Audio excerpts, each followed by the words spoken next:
Today's date is December 10th, 1996.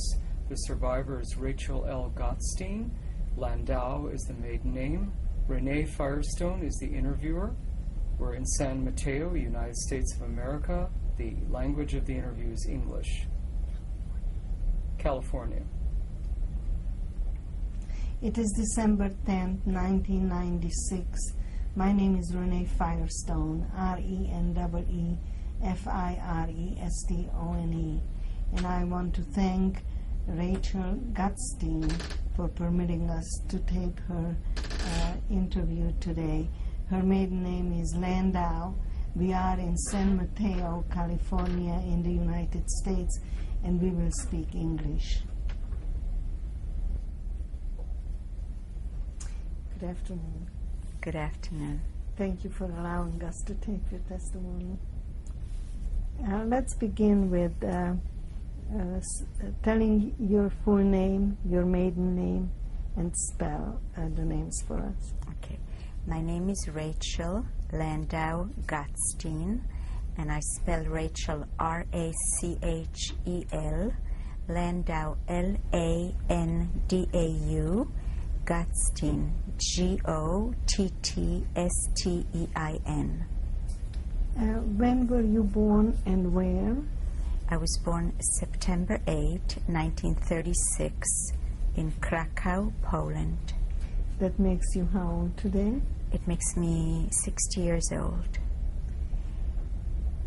And that's what I think I was born, because I don't have a birth certificate, and I don't have anybody that knows exactly when I was born. Were you raised in Poland? Yes, yes. Where?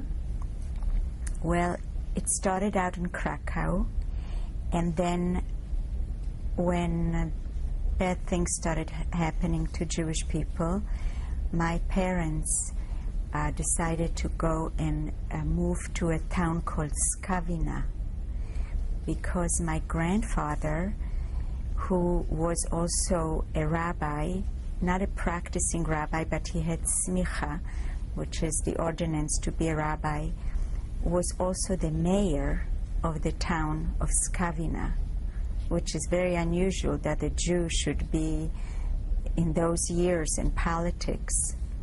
But for some reason he was. And so my parents thought that they'll be safe because he was on such a high position. Tell me a little bit about the time when you lived in Krakow. What did your father do for a living? What was his name? What do you remember of him? I remember very little of Krakow. I just know that I always saw a lot of people coming to our home. And I remember always guests and people and a lot of talk. It was as though people were coming for advice, it seemed to me. And my other grandfather also lived in Krakow, and my father's, all his brothers and sisters, and my mother's brothers and sisters. And my father's name was Aryeh Yehuda Leib, and they called him in Polish Leon. And my mother's name was Miriam, and they called her Manya. What did your father do for a living? I know that my parents and my grandparents, it was a family business. They had two businesses that I always used to hear, something to do with tires, where they manufactured tires, because then I heard afterwards that the Germans took away these companies from my family because they were making tires for tanks with the machines that my parents used for their civilian tires, and that they also had something to do with wood.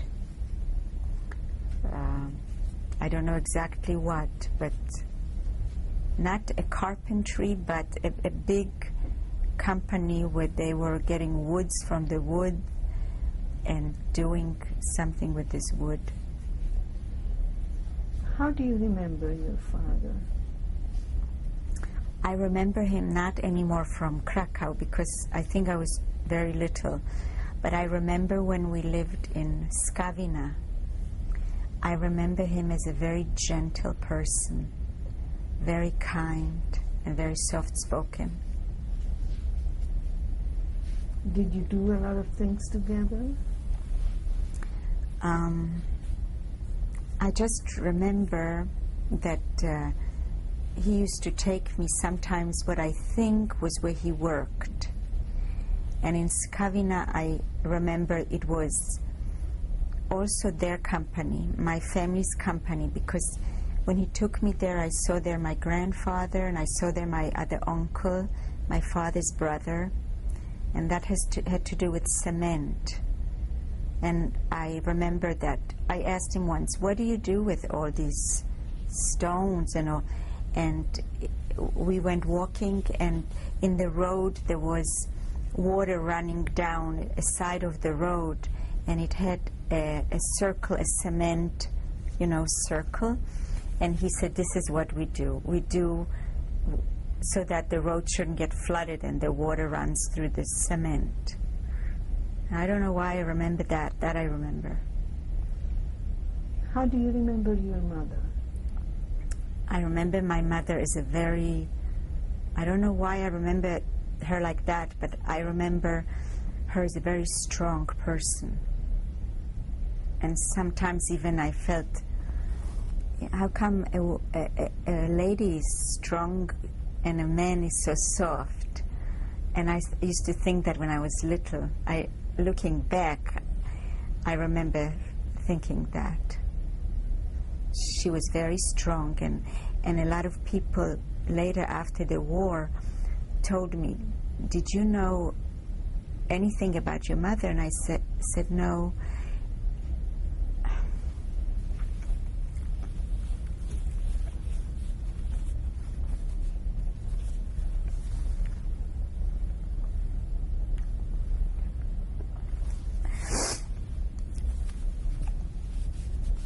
I'm sorry.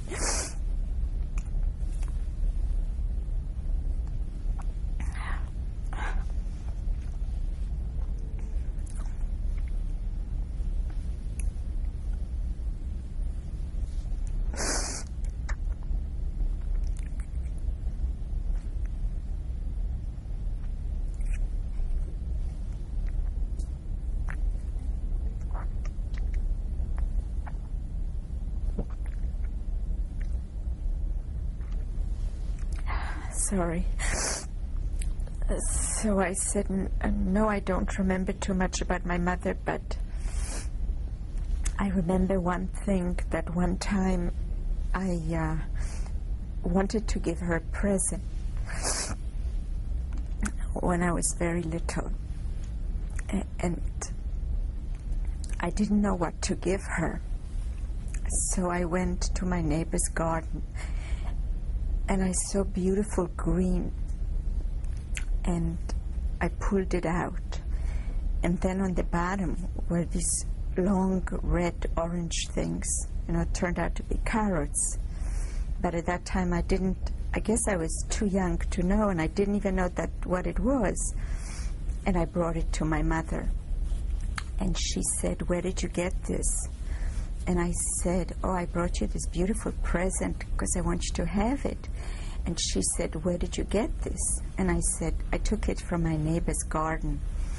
And she said, this is called stealing, and you should never do that. And I said, but nobody saw. And she said, God saw. And I always want you to behave in such a way that you should always think, even when you're all alone, that God is always there and He sees everything, for the good and for the bad. And at the time it was a terrible thing, because she made me go back with these carrots to the neighbor, and she came with me, and she made me apologize to the neighbor and tell her that I did it. But in the long run it was a wonderful thing, because through all the years that I was alone in the camps and in the worst periods, I always felt I'm not alone, because God is always there with me. So that's one part of my mother. And another part is that people told me that she was extremely, extremely smart and wise woman, and that all the people in Skavina considered her very, very smart. How old were you when you took the carrots? I must have been maybe 4 years old. And do you know how old you were when they moved to Skavina? Maybe 3. So you went to school in Skavina? No, I didn't. No, I didn't go to school. The first time I went to school was after the concentration camp, when I was liberated. But I wanted to go to school, and how I know that is because in Skavina, passing our house, somewhere in one direction was a school, and a lot of young men, which at the time they seemed to me like very grown up, but now I think maybe they were 16 or 17. They were always walking with notebooks and a lot of pens and pencils, and I used to watch them from the entrance of our house. And one day I just took my father's pencil and I saw a notebook and I took it and I didn't tell them, and I ran after these boys and I went after them and I came right where they were going, and I sat down someplace in a chair in the back of the room where they all were. And I took it so seriously that here I succeeded in doing something so important. And they all turned around and suddenly they started all laughing. And then the teacher came and took me. And all I remember is that I was crying, and then my mother came and took me and she said, "You should never, never, never run away again." So that was my experience of school in Skavina, but that's all. How old were you then? I think I was still 4 or 5. Did you have any friends in Skavina? No, but I had, there was a nanny that every day took me in the afternoon, and she took me for walks, and she took me wherever she took care of me. And wherever she met other people, she took me in the carriage, the stroller. So the other nanny's children, I was, that was who I talked to. But no, I just had cousins. Those were my friends, my cousins. Did you have any siblings later?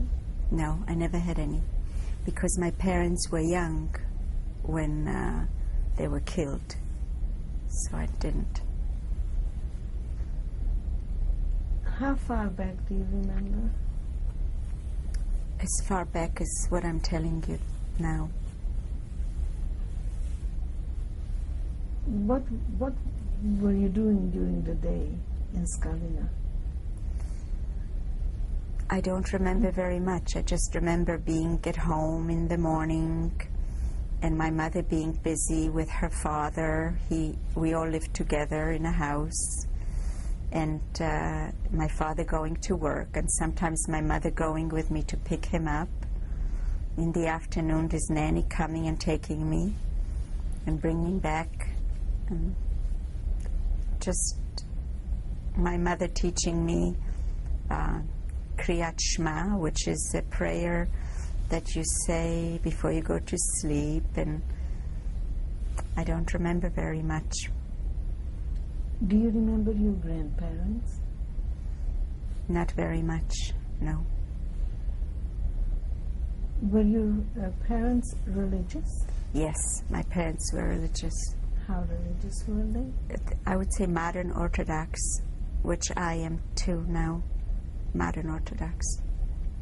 Do you remember any of the rituals that were going on in the house? I just remember my father putting on the talit and tefillin in the morning, which is the prayer paraphernalia, that religious Jewish men pray with. And it must have been already very bad times, because if I was born in 36, so what I remember was already probably 39 or 40. And so times were bad, so I don't even think that they went to synagogue. I think everything was done quietly at home. Do you recall Friday nights or Shabbat? No, I don't. Any of the holidays spending with your parents? No. That's why I think that it's possible that I was born later than 36. Because the way I remember things, it's not possible that I wouldn't remember at the age of 4 a Friday meal or a Saturday meal in a religious home.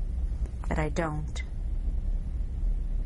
What is it you remember about the home itself? I remember that it was a 2-story home. It was a big home.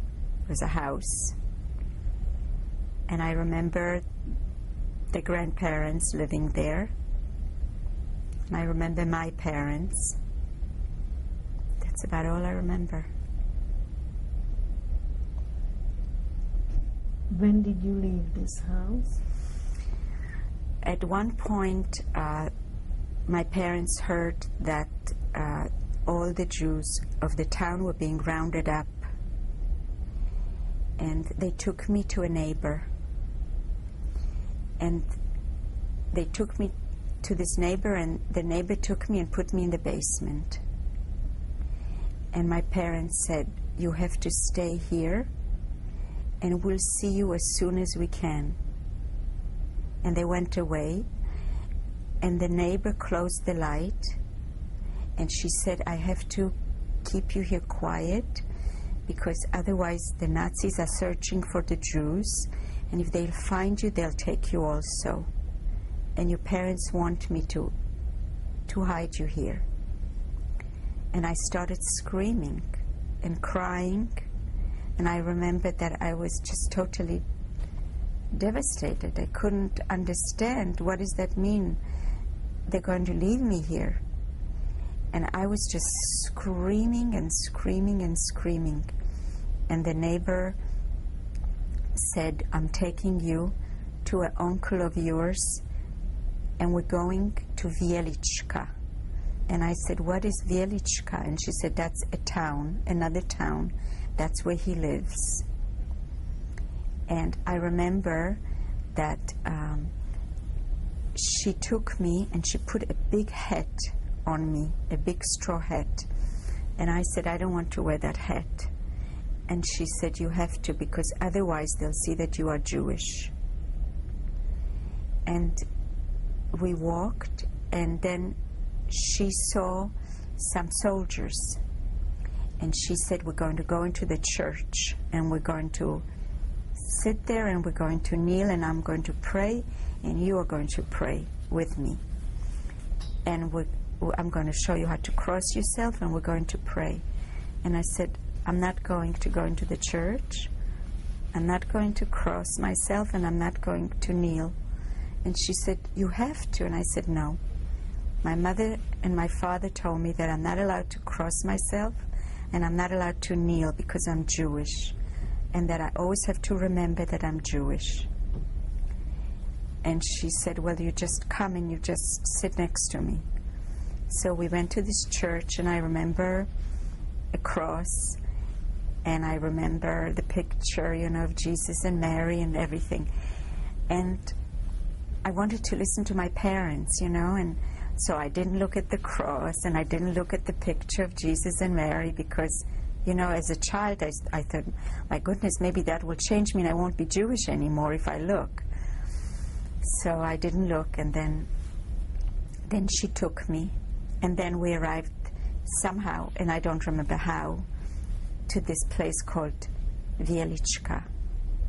And there lived my uncle, who was married to the sister of my father, and who had Hungarian papers. And it seems that Polish Jews who had Hungarian papers were not taken to the concentration camps as soon as the Polish Jews. So when I came to this uncle's house, he said, I am going to put you also in a basement because I have to hide you, because they know that we are the Hungarian Jews, but you, they don't know about you. So don't be afraid, because down there are other people. So he picked up a carpet, and there was a trap door and steps, and I went down there, and there were maybe 9 or 10 other people, and we stayed there every day, all day. And in the evening, they would take us out. Either we would walk in the garden for fresh air, or we would sit in my uncle's home in the apartment. Or it was a home, but in his living room. And there I remember there was Friday night. He used to make kiddush, and he used to have challah and wine, and quietly they would sing zmirot, which is, you know, the songs they sing on Shabbat. And he had a daughter, and she was a year younger than myself, or maybe 2 years younger than myself. And then he had a brother, and his brother's child that was my age, or maybe a year younger. And then there was a little boy there also, another brother's child, and he was 2 years old. And so there we were all nice children, you know, and adults, and it felt good, because at least I felt I'm with people that are family. How long after your parents left you with the neighbor did this happen? A day. The neighbor didn't keep me more than a day. And did you know what happened to your parents? At the time I didn't know, but I heard that the Jewish people that were taken from Skavina were taken somewhere, and they were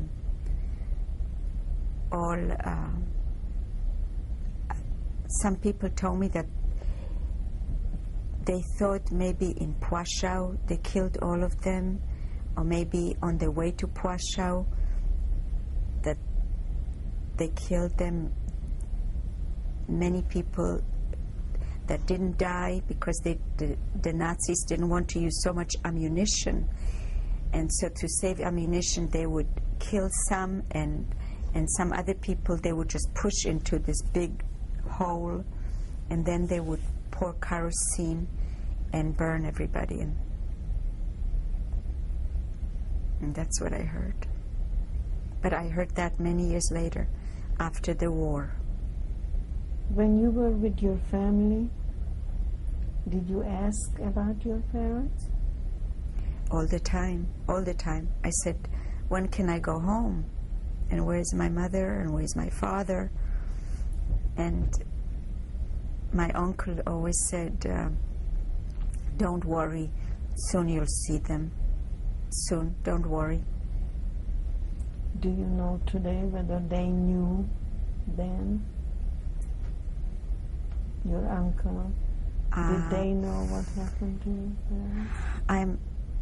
I think they must have known. I think because a lot of things were known, and a lot of things, people that ran away from places were telling other Jewish people, you know, we ran away, and the Nazis came and they kicked in doors and they pulled out the people, and these ones were killed and these ones were burned and these ones were all these terrible things that happened. So how long were you in this house with your relatives? I think probably over 6 months. I think, because it was a long time. Because I remember that my uncle had sisters. He had a lot of people in this house. My uncle, his name was Mordechai Katz. Max, they called him. And he was taken to Buchenwald and to a lot of other camps, but he ended up in Buchenwald. And he was a great, great tzaddik. I mean, he was a very righteous man because he hid a lot of people in his house. And he helped so many people. I remember whoever came, he took them in. He did never ever say, I have no room, or I have no food, or I have no money. And so I think why I think it was a long time that I was there is because he had sisters, and these sisters took it upon themselves to teach us little children how to tell time. And it was the hardest thing because, it was by numbers. It wasn't these digital clocks. And this was the big event that we had to learn how to tell time. And I remember I used to always hide in the bathroom, not to have to all the time learn this time. And so I finally, when I left Wieliczka, I knew how to tell time. So it must have been a long time that I was there. But also because a lot of things happened there. A lot of people came, a lot of people went, and so it seemed like maybe it was 6 months. And where did you go from Wieliczka? Well, one night when we were out in the backyard, in the garden, the neighbors ran to the Gestapo and told them that my uncle is hiding Jews in his house. And the Gestapo came, and they kicked in the doors, and it was evening, so we all were out of the basement. We were up in the living room, and they came and they rounded everybody up. But there was an outhouse in this garden, so I took the 2 little girls and me, the little boy no, because he was only 2, and I ran with them into the outhouse. And when we ran, I thought, I don't know how long we'll have to be in this outhouse, so I grabbed with me some bread. So we were in this outhouse, these 3 children, and my cousin said, I'm hungry after a long time.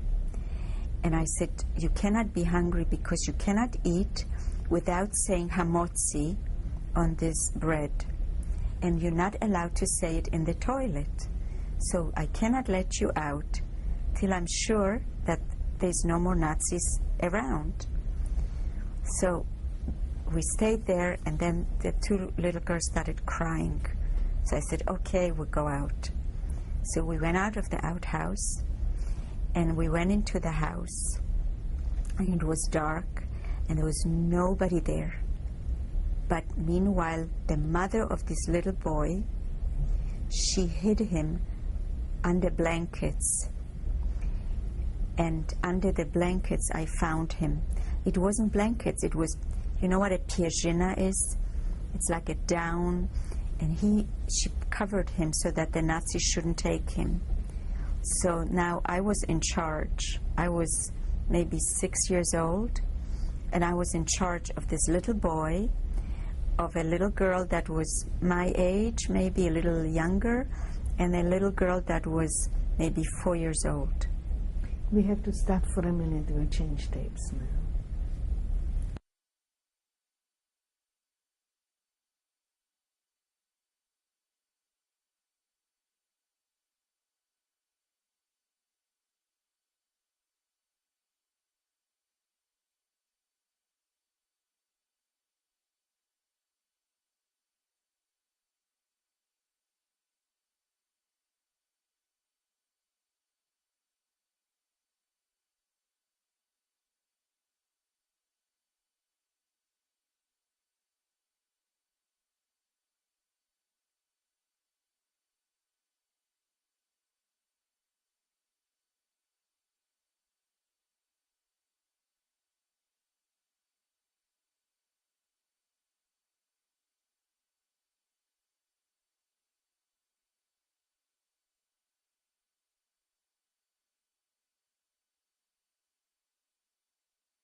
You told me you were left with these children.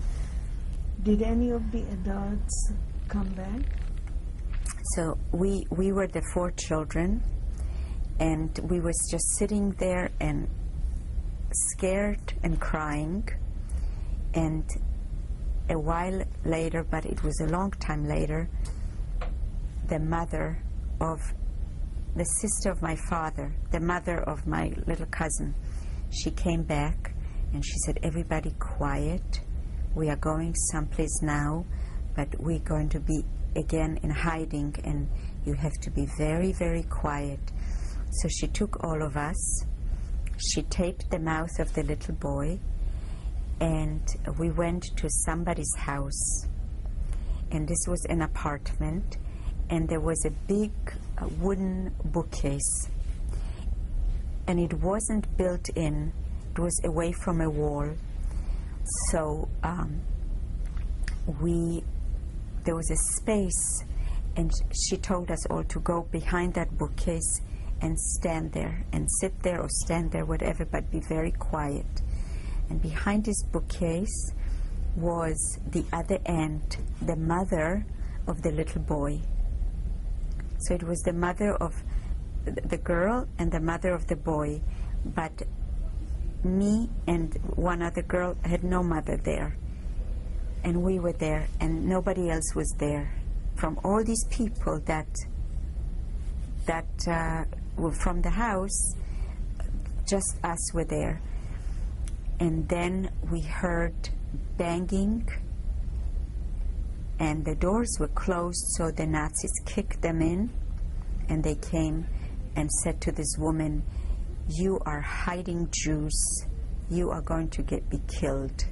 And they pulled her, and I don't know where they took her, and they took all of us to the Gestapo station in the city of Wieliczka. And good or bad, I don't know, but I was the type of child that always liked to be liked by everybody. And I always tried to be so nice and smile and do everything that people wanted so that they should like me. And so I started smiling at these Nazis and saying, oh, you have such a nice clothes, or I like your shoes, or, and they said, you keep quiet, you Jew. And I couldn't understand, why don't they like me? And they said, if you tell us where all these people that were with you in the house, where did they run, where did they go, we will let you go, and then you can go back to your house and you can play. And I didn't know where they went, but I just wanted so much for them to let us go. So I said, oh, I saw over there, they all went over there. And they said, really, you saw them running over there? And I said, yes, all of them were running over there. And it's not true, because I didn't see anybody running. Because all the people that were taken to this woman's house behind the bookcase, we were all there together. So I remember they took each adult to another room, and we heard hitting. I heard, when you give somebody you hit them in the face, we heard that, and I heard screaming and crying and everything. And we started crying, and the Nazis kept saying, quiet, quiet. And even though I was little, I knew that this was not going to be good, that this is something that's going to be very, very bad. And I think that was the turning point in my childhood, that I realized that nobody is here that is going to make it nice. Now it's probably going to be not so nice. But how not nice, I couldn't even imagine. What happened then? So then from there they took us by a truck, and they drove us to a place called Ode in Krakow. And I don't know exactly what it was, because, you know, I never spoke about this. Only once before was I interviewed, and once I spoke in a university. But I never asked other people about what do they know, or what Odeh is or what it isn't. I always try to deny that all this happened. So I don't know what Odeh was really. But I know that it was a place surrounded with barbed wire. There were a lot of Nazis, and there were only women there, no men, women and children. And I remember that we were put in some big hall or room, and the beds were like bunk beds. And I also remember that every day they took many, many people, and they took them on a truck. And the people didn't want to go because it was a known fact that they were going to go someplace where they were going to get killed. And I remember many days where we were being told to stand in line, and they called it appel. They called numbers, this number and that. They didn't call us anymore by names, they called us by numbers. And I remember they would then take a whole large group of people and push them into these trucks. And I remember a woman, she was probably my age, she probably was 60 years old, and she was running and screaming and crying and saying, "Please take somebody else, I don't want to die, I don't want to die." And she ran and ran and ran. And I remember she came around us and she said, "Maybe somebody else wants to go because I don't want to go, I want to live." And I remember I was thinking, why doesn't she want to go? She's so old. She probably is going to die anyway soon. So maybe she should go and let us, the young people, stay. How little did I realize that I'm now this age and I don't want to die. So I can very much sympathize with her, but at that time I couldn't understand why she wanted to put all of us in danger, because every time somebody resisted, they would take 10 other people in addition. And it was such a horrible thing to see how people would run down the trucks, and the Nazis would push them on the trucks, and they would run down off the trucks and screaming and crying, and many times they were shooting because people started running. There was not very far to run because there was a barbed wire, but still they were running where as far as they could. Now, that's the first time I saw shooting, where one person killed another person. I couldn't understand, how is that possible? You know, and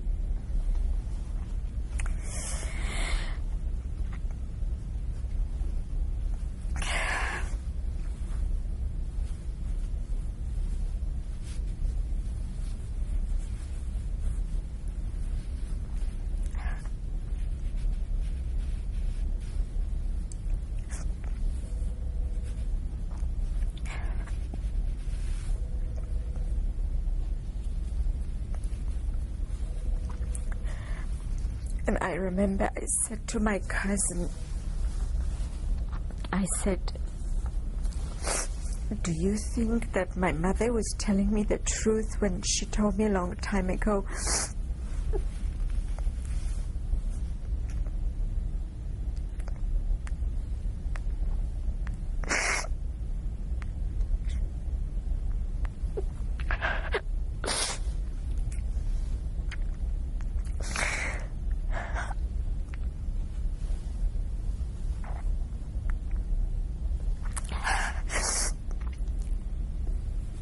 I said, "Do you think that my mother was telling me the truth, that God really is everywhere?"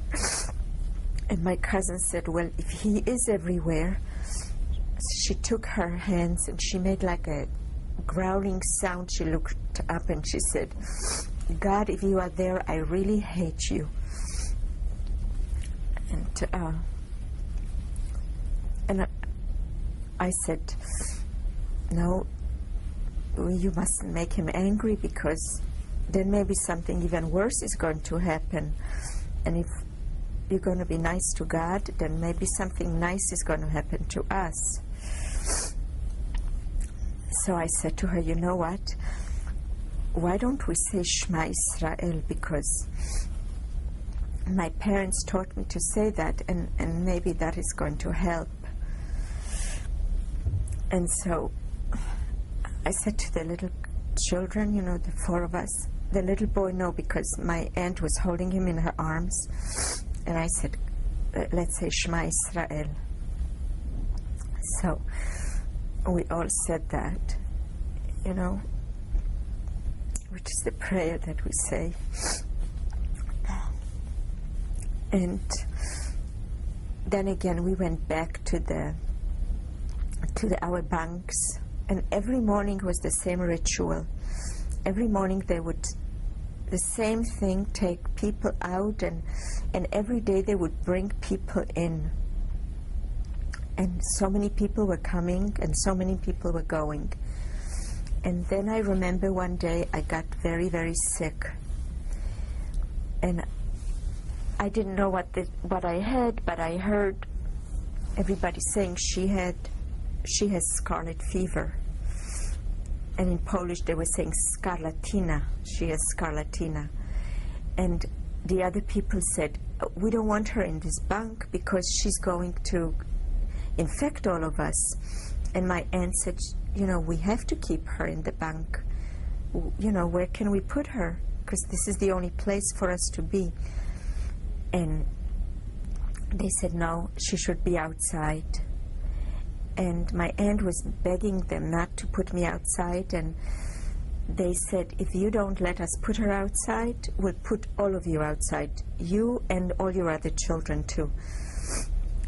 And it wasn't the Nazis now, it was the other inmates, and they put me outside. And I remember I was outdoors on a bench, and it must have been winter because I remember it was freezing cold. And I even remember ice. I remember I touched my hair and I felt ice. And then I remember my aunt took me in, and I don't know how fast or how slow, but apparently I got better because I was back to myself, back to, again, being the little boss over my cousins. I always used to kind of be in charge, even though my aunt was in charge. There were two aunts. The mother of the little boy, she was a wife of a brother of my uncle, the one that took us in Wieliczka, and she was the daughter of a very great rabbi in Poland. So I remember the day came when it was our turn to go on the trucks. And we kissed each other, even though we all went together, because my aunt said, don't be afraid, but just let's say goodbye now before we get on the truck. And they never took more. Usually every day they took maybe 40 people on these trucks.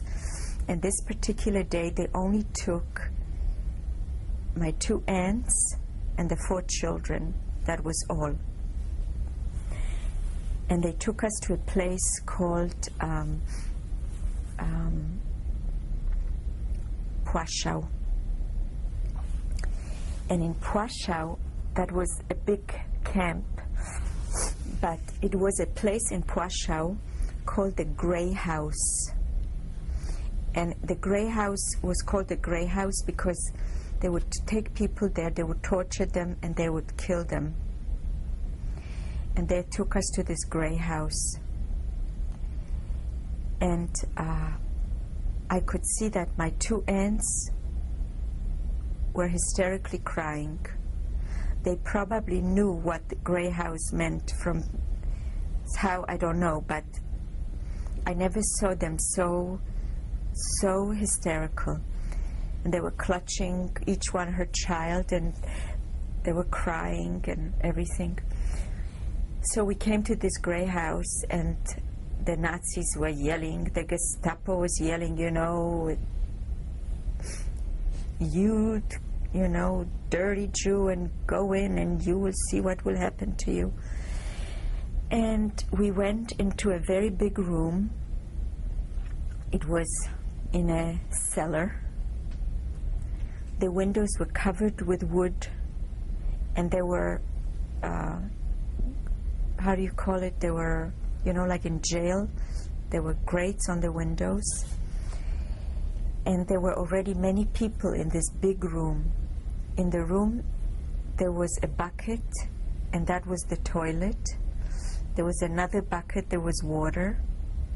And once a day, one of the Gestapo would come and bring bread to the people. And there were men and women. And some of the people were not very nice that were there, and some of the people were very nice. There was a woman there, and she was a blonde woman with a blonde girl with blue eyes. And every day she kept saying to this little girl, "You are not Jewish, and I'm not Jewish, and we are going to be let go from here. We don't belong with these people. Don't cry, don't worry." And every day they would pray, and they would cross themselves, and they would say, "We don't know why we are here." And every day when the Nazis would come, they would say, "Are you going to admit that you are Jewish?" And she said, "No, I'm not Jewish." And they would start beating her. And they every day the same. And one day they said to her, "If you are not going to admit tomorrow that you are Jewish, we are going to start beating your child." And this child was little, like us. And she said, "I'm not going to admit, but please don't beat my child. If you want me to say I'm Jewish so that you shouldn't beat my child, I'll say I'm Jewish, but I'm not Jewish." And so the next day they came and they took them out, and outside there were cells, and the cell would be such that there was only room for you to stand. You couldn't sit, you couldn't bend, you couldn't move. And the cell had a little hole, and you could see through that hole. And they took this woman out. I don't know where they put her. I don't know if they put her in those cells, but they closed the door to our that big place where we were, and we heard screaming, hitting, yelling, pleading from this woman, "Please don't kill my child, please don't kill my child." And for the longest time we heard the most horrible, like animals screaming from this woman and this child. And this place, it was a horrible nightmare, because there was a bunk, one on the bottom, one on top, and everybody lay there together. And I remember there was a man there. I don't know what he was, who he was. He was always pulling my hair. He was always pulling my the clothes that I had, which were no clothes. They took our clothes. It was just like a one dress and some kind of a pair of shoes without socks. And he was always pulling me. And my aunt would sleep, the first one. Next to her was her daughter. Then was my second aunt. Next to her was her baby. Then was my cousin, the one that was without a mother. And then I was. And this man was next to me. So I always remember I would climb over my cousin, climb over the baby, and climb next to my aunt. And every time my aunt woke up, she says, "What are you doing here? Go back to your place," And I said, I can't go back to my place because this man is annoying me. And she said, he's not annoying you, just, sleep. Try to sleep. Hindsight, I can imagine how these two aunts, who were themselves young, maybe in their 20s, had their own children, had now 2 other children, and had to take care of all of us, didn't know what will be here, and had to cope with all of this. So they didn't have very much patience. And one day I remember they came and they opened the door and they said, today is a special day. We put some fire outside in a stove, and you can all warm up your bread on the stove, and you can all wash the underwear that you have in the water outside. There's a faucet, and maybe you can keep it drying by this stove.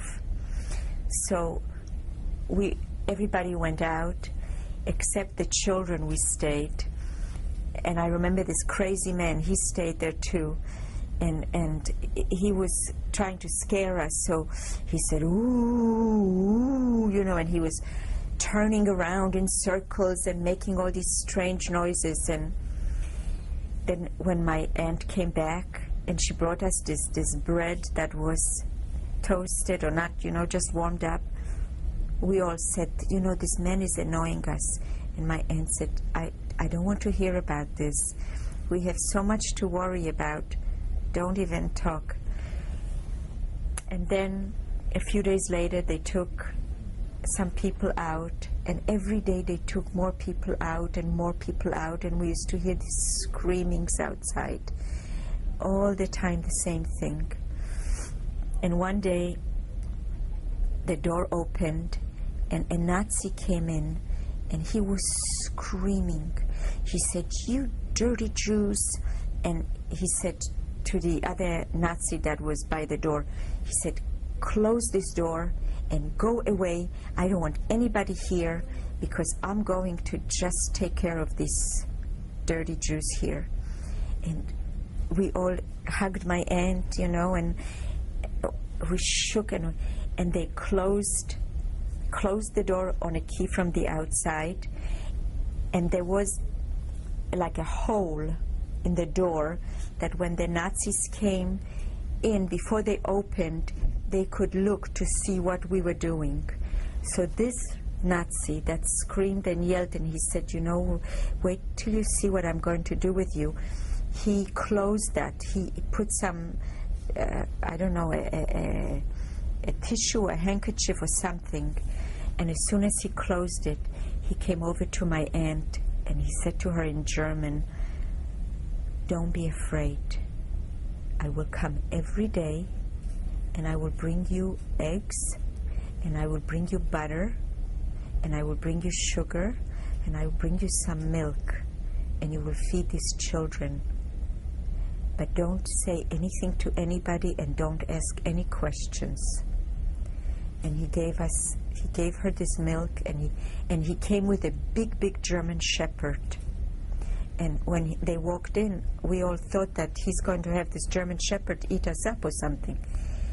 But he said to this German shepherd, sit, in German.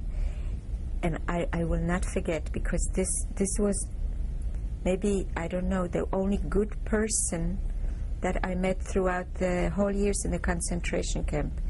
And I will never forget his name. His name was Karl. And he said, my name is Karl, but everybody calls me Carly. Who was he? He was a Nazi.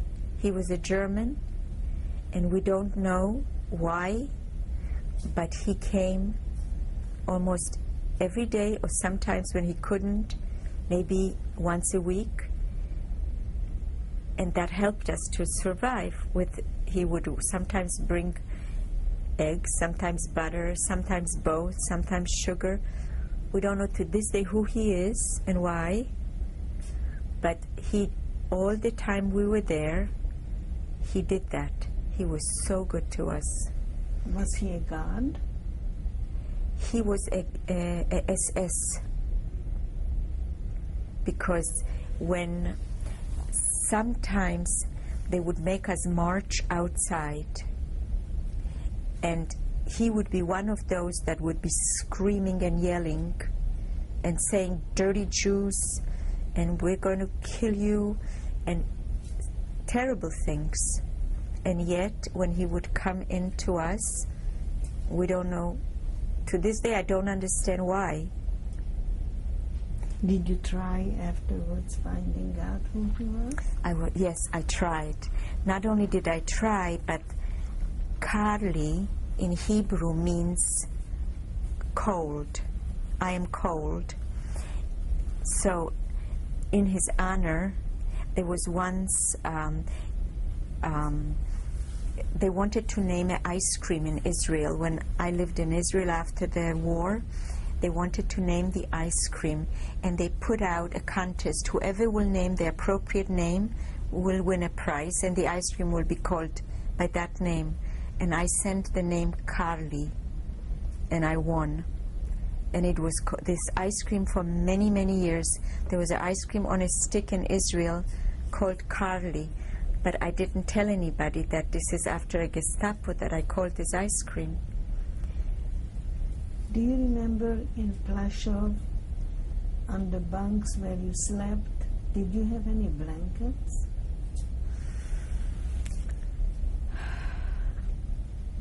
I think there were blankets. There were gray blankets. And do you remember what they fed you with? What they fed us? They fed us bread, and they fed us a soup. It was like water, and sometimes there was a potato in it.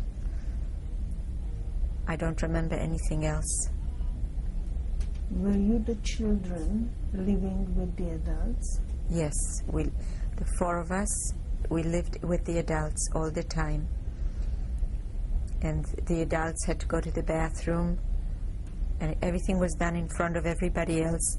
And sometimes they would put some of these blankets kind of around, people would stand to give other people privacy. But that was all there was, the only privacy. And every once in a while, they would come and they would take people out, like that time to warming up that bread and to wash their underwear.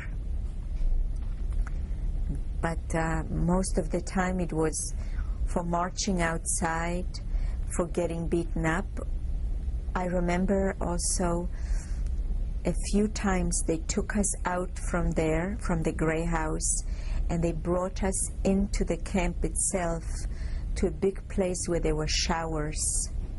And there were hundreds and hundreds of people, and all the women went into these showers, and we got the chance to take these showers and then to go back to this gray house. Did they also beat the children? They beat this little girl of this woman. Yes, because I heard her screaming. And I think they killed her, because the screaming was for a very long time. First it was quiet screaming, louder screaming, then horrible screaming, then screaming of somebody that's being tortured, and then less screaming and less screaming and no screaming. We'll stop again for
were telling me about the beating of this little girl. And did she ever return to the Grey House? No, she never returned, neither did her mother ever return. And I believe that she was killed right there downstairs in this cellar where they were beating them and trying to convince her that she should admit that they're Jewish. You think today that she was killed, but when you were still in the Grey House, at the age of 6 or 7, how old were you then? I probably was 6. What did you think then? I thought that they killed her because I already was surrounded by the knowledge of killing. And I knew already that what they're doing is killing. And I knew that they torture and they kill and they beat. And so I figured if she's not talking or screaming or coming back, then she's killed.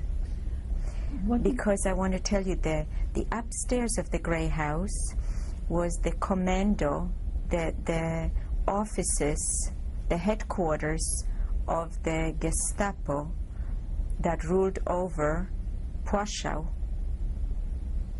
And the Grey House was kind of the pet playhouse. They used to take people there that they could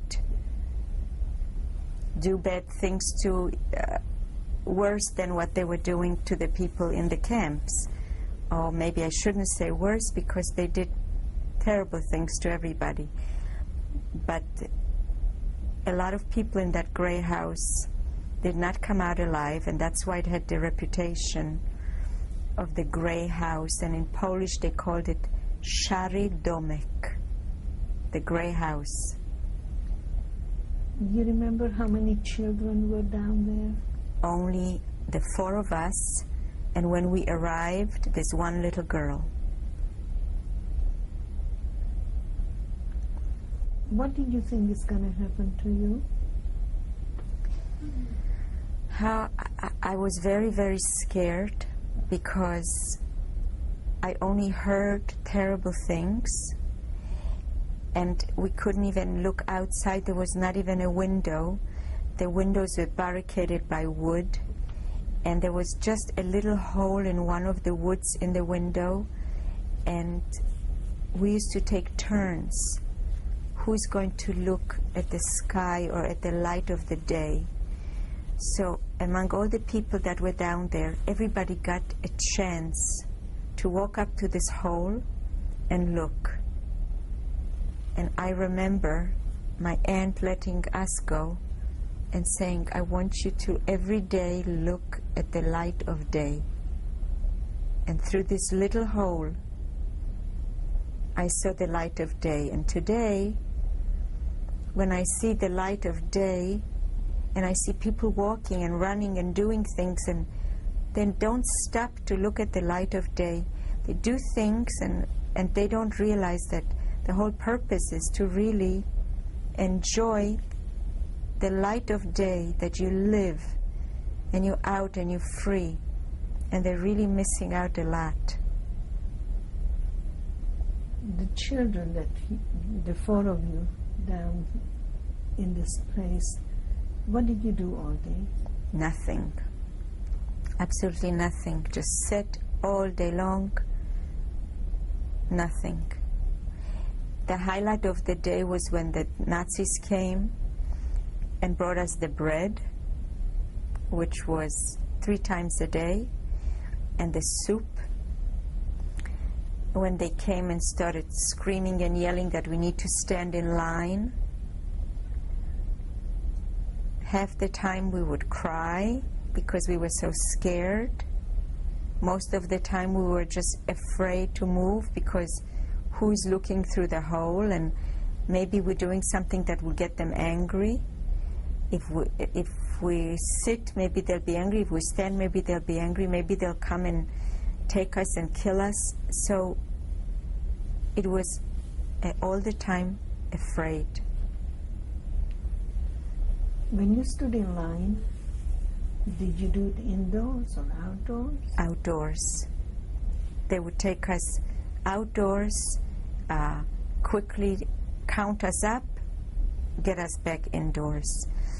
And after a while, they would not take us outdoors. They would just do it indoors, downstairs.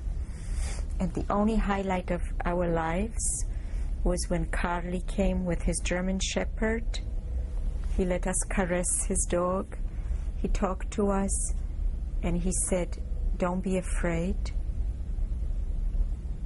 and I'll bring you something to eat." And that was the highlight of our life in the Grey House.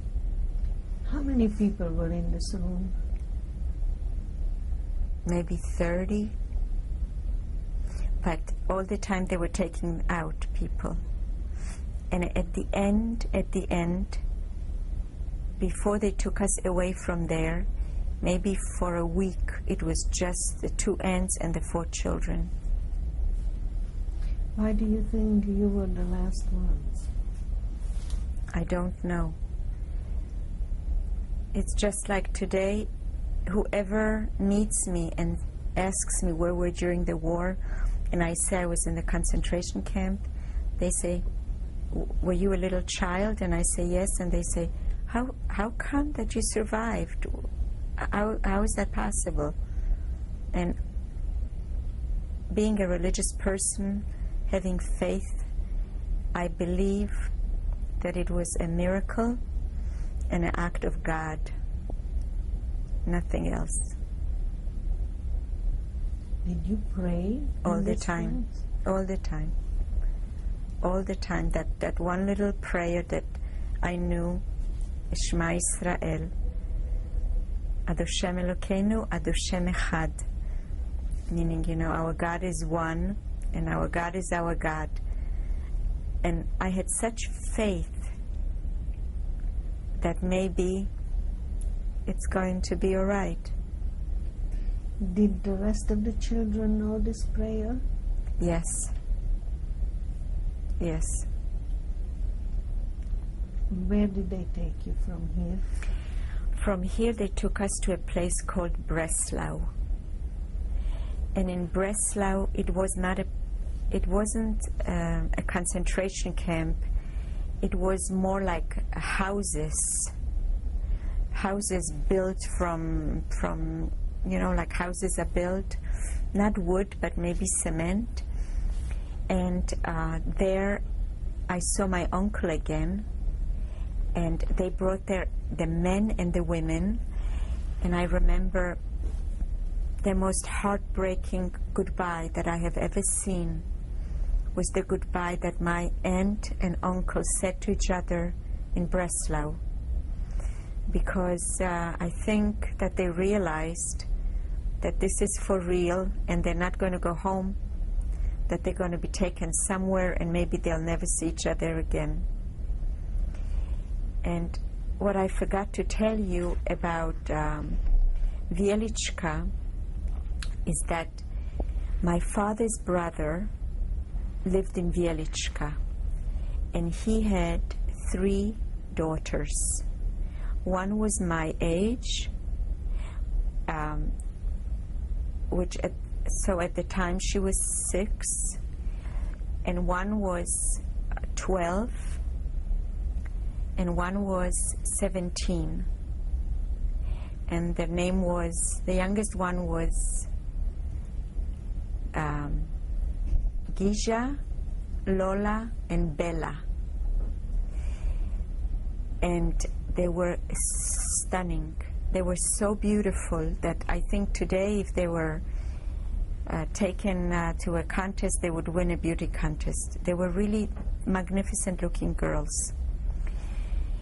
And my uncle, my father's brother, was very much concerned that if the Nazis caught these girls, that they might use them sexually. So he made arrangement with some kind of a peasant from Wieliczka, a Polish peasant, to take them over the border to some other country. And my uncle gave all his savings that he had and asked this peasant that if he does that, and after the war he will get more money.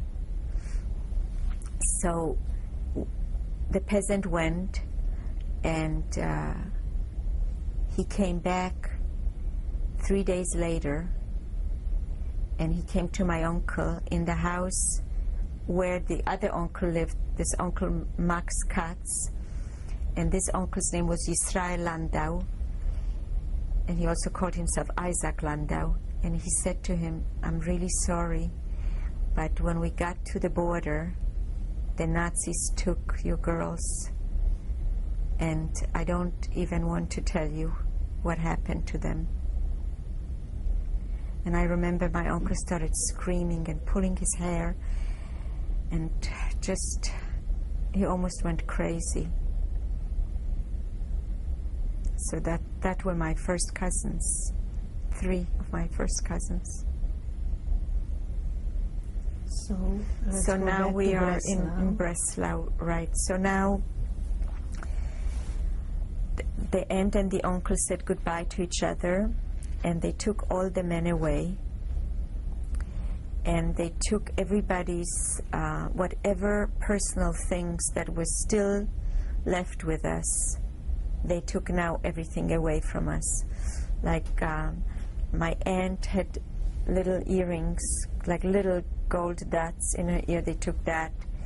And my little cousin, her daughter, also had these little, gold dots they used to put on little girls.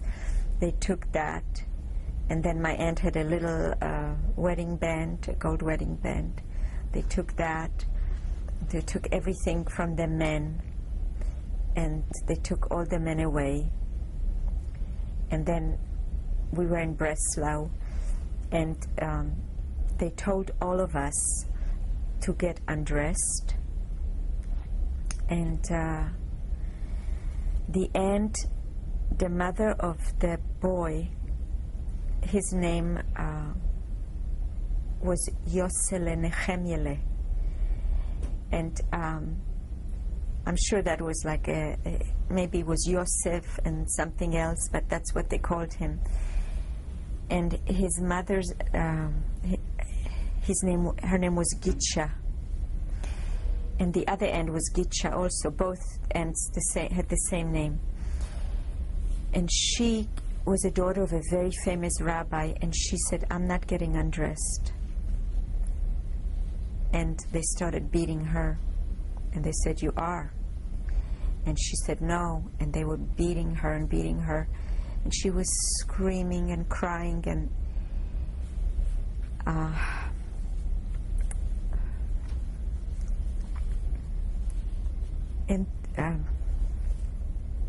this other aunt, that was the mother of my cousin, she also was religious. In fact, she used to wear a sheitel. She wore a wig. Both women wore wigs. And they took that away from them, which was a great shock for them, because that's how they were brought up, never to uncover their hair in front of men. And I know it was a Saturday, and I don't know how long after we got there, but they told us that we all have to get on trucks.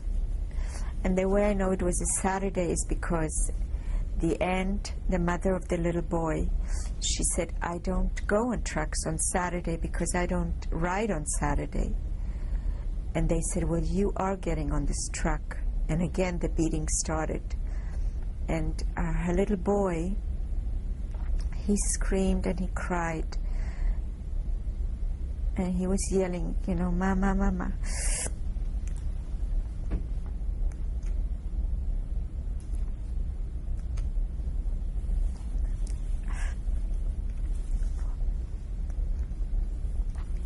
And a lot of people were screaming and crying because it was a place where they were separating people to go into different camps. And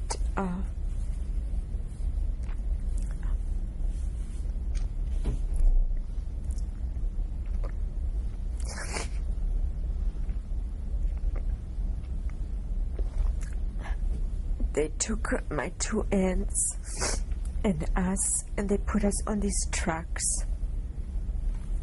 and some other people, and they took us to a place called Ravensbrück. And in Ravensbrück, I think this other aunt, that she lost her mind. She lost her mind because she acted very, very strange. And whatever they told her, she was saying, I'm not getting undressed in front of men, and give me back my shaitel, and I don't want to eat non-kosher food, and I want to go home, and give me my child. And my other aunt took the little boy, and now she was in charge of the little boy, because this aunt was really already, she lost her mind. And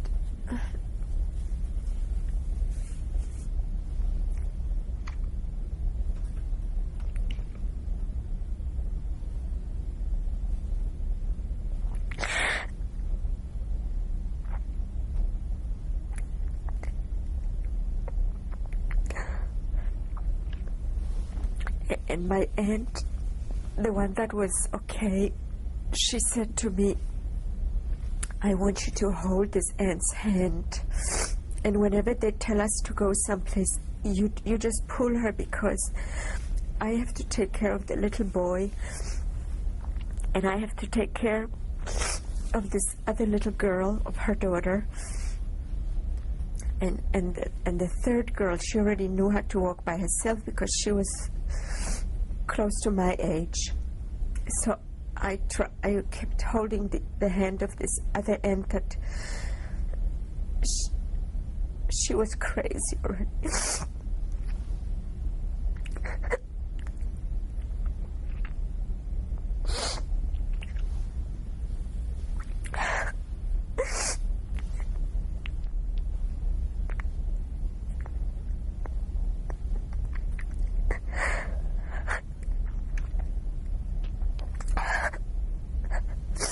I really hope whoever sees this tape, even 100 years from today, will never forgive those Nazis for what they did to us.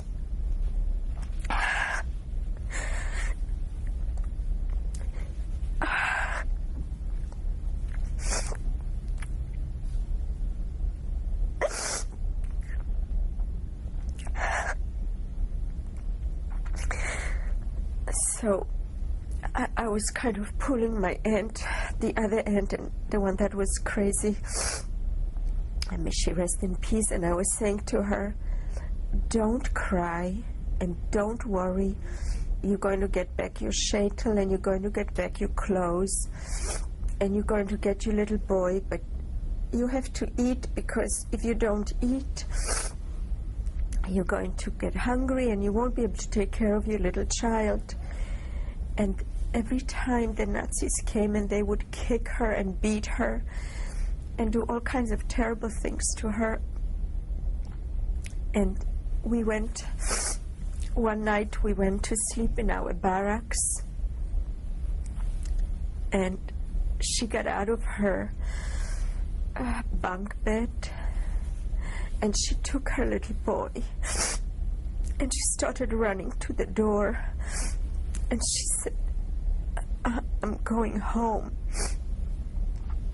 And my aunt said to me, go run after her. And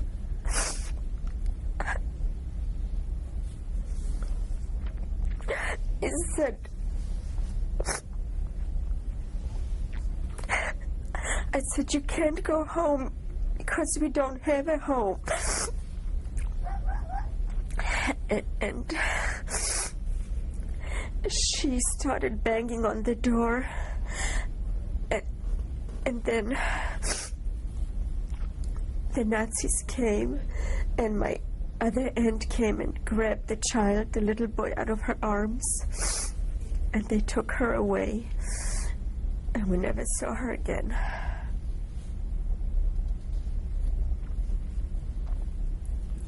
When they took you on the truck and your aunts didn't want to get undressed, did they get undressed finally? And you? Also,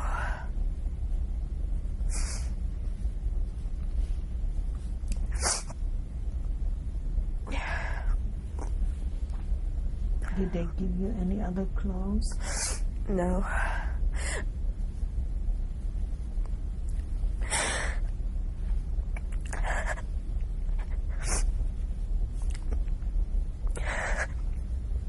Only in Ravensbrück, when we came, they gave us clothes with stripes. They gave us these striped dresses, and they gave us shoes, some kind of, without laces, but some kind of a shoe. And they came with dogs, with a lot of dogs, and these dogs jumped on a lot of us, and a lot of people, they bit the dogs.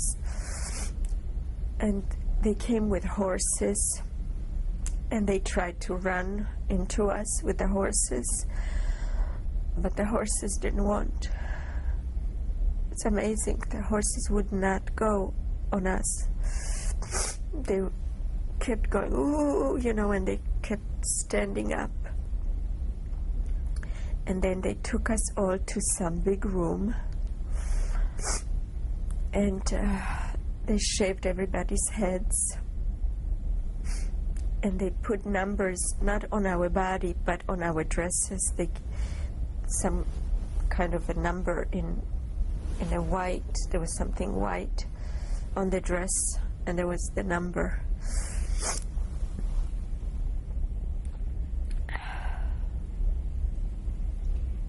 Do you remember how you lived in Ravensbrück? Did you live in houses? I remember it was barracks, and many people in the barracks, all of us infested with lice, because I remember that every night we were scratching, we were getting so bitten up, and my aunt would say, you just have to try to bear it.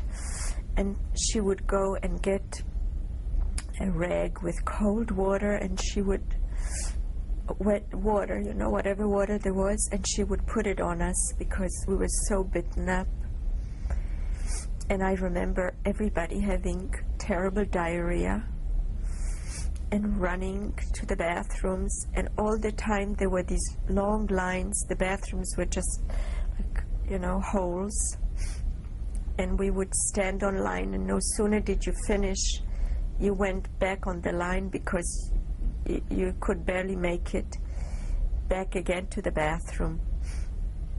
And I remember people dying all the time, not just from getting killed, but from dying from sickness, from starvation, because after a while we couldn't make it to the bathrooms anymore, so we just had to go outside.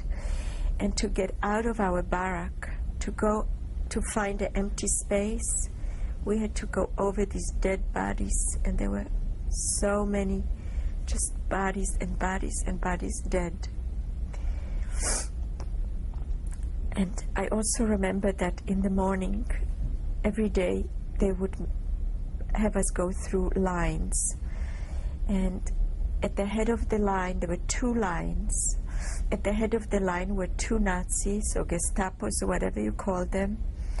And they would say, to the right, to the left, to the right, to the left.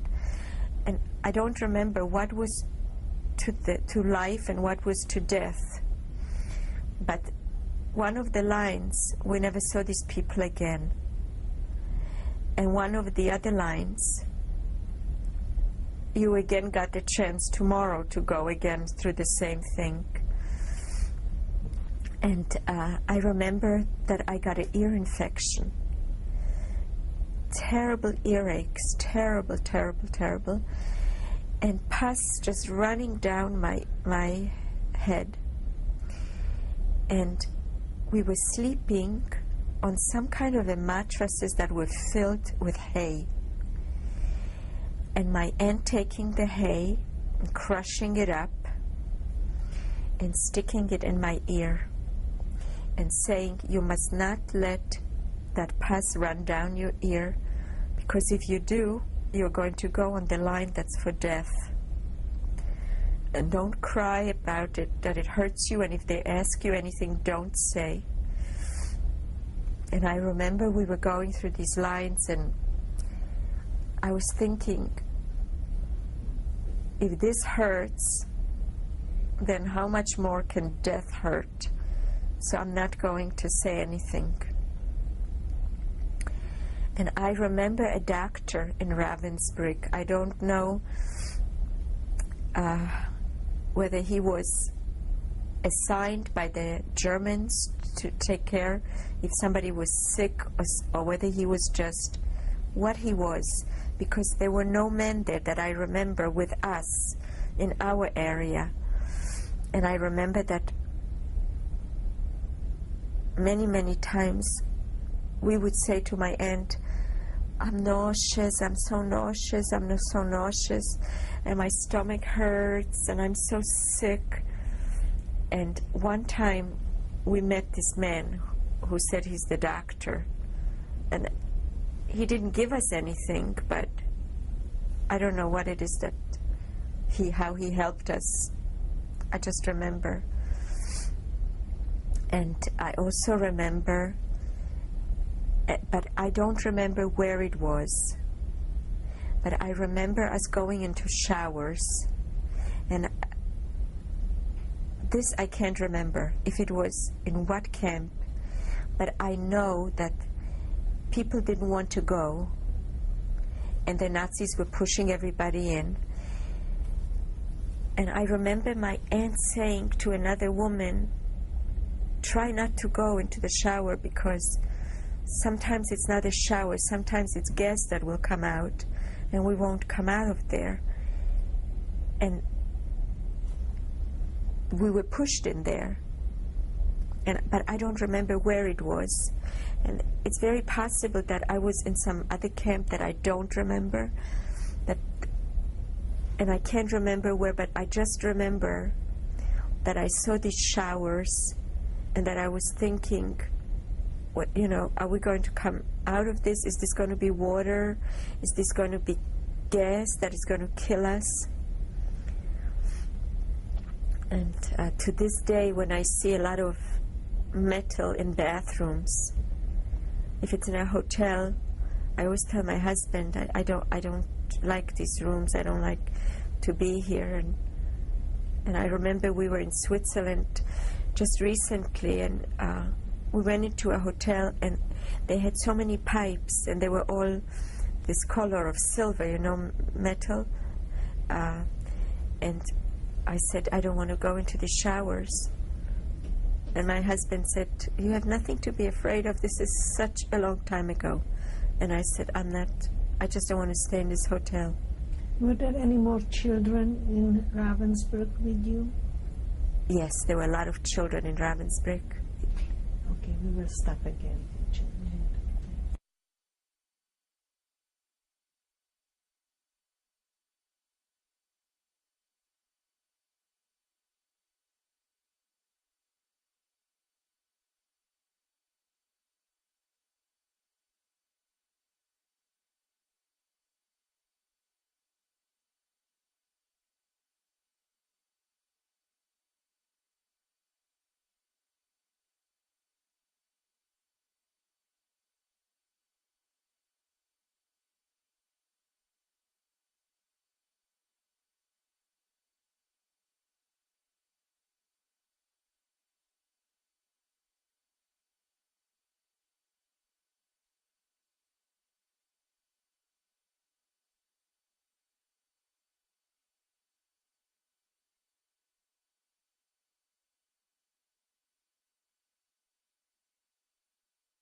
Rachel, were there any other children with you in this barrack?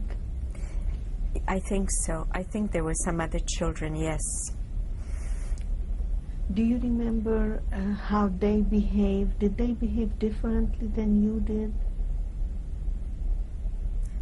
Everybody was very scared and very, very hungry all the time, and very, very petrified, in a state of just petrified, because we never knew which moment who of us is going to get taken, because every morning they would take us and they would do this counting, and many times they would take children. And again, I hope this is the camp that it happened, but I know that they took children and they never brought them back. And we used to hear a lot of screaming. And I don't know what was going on, whether it was that they were doing all kinds of, testing or trying to see how long somebody can suffer, or what they were doing, but the screaming was just so unbearable. So imagine that you live in this perpetual state of hearing torturous screaming and crying, seeing people being shot, seeing dead bodies lying everywhere, being hungry all the time, being scared all the time. So there's no way that you can act but just be scared, all the time scared. Do you remember talking to your aunt, asking her about your parents? Yes. I remember asking her, when will my parents come? And she said, you'll see them, don't worry. And I just remember also that she was trying to be very brave. She was always trying to get food, whatever food there was, she was trying to get it. She was going for the soup. So she was always trying to get as much as possible for, all the 4 children. 2 of us could stand on line, and her daughter was in her arms, the little boy was in her arms. And so many times I remember she would get hit, and many times by women. There was women also that were SS, especially in Ravensbrück, I remember. And these women used to hit my aunt and hit other women so brutally and so badly that to this day I can remember my aunt's face, every time she got hit, how she looked, and she couldn't understand. Why? Did you ask her why? No, because I knew that she was being hurt, that it was very painful for her. Where did you go from Ravensbrück? From Ravensbrück we went to a camp called Bergen-Belsen. And in Bergen-Belsen we were also only women, and there were more children. In Bergen-Belsen there were quite a few children. And I remember in Bergen-Belsen there was very little food. And sometimes we got the 3 slices of bread, but most of the time only 2 a day, or sometimes 1 a day. And I remember one time I saw someplace a pile of potatoes.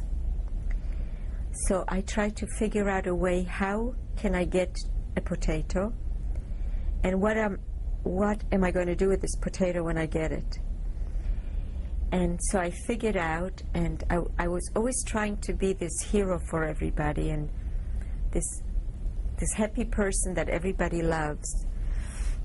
And I wanted to make my aunt and my cousins happy, so I was trying to figure out, if I'm going to take one of these potatoes, then maybe my aunt will find a way to cook it somehow and then everybody will have a piece of potato.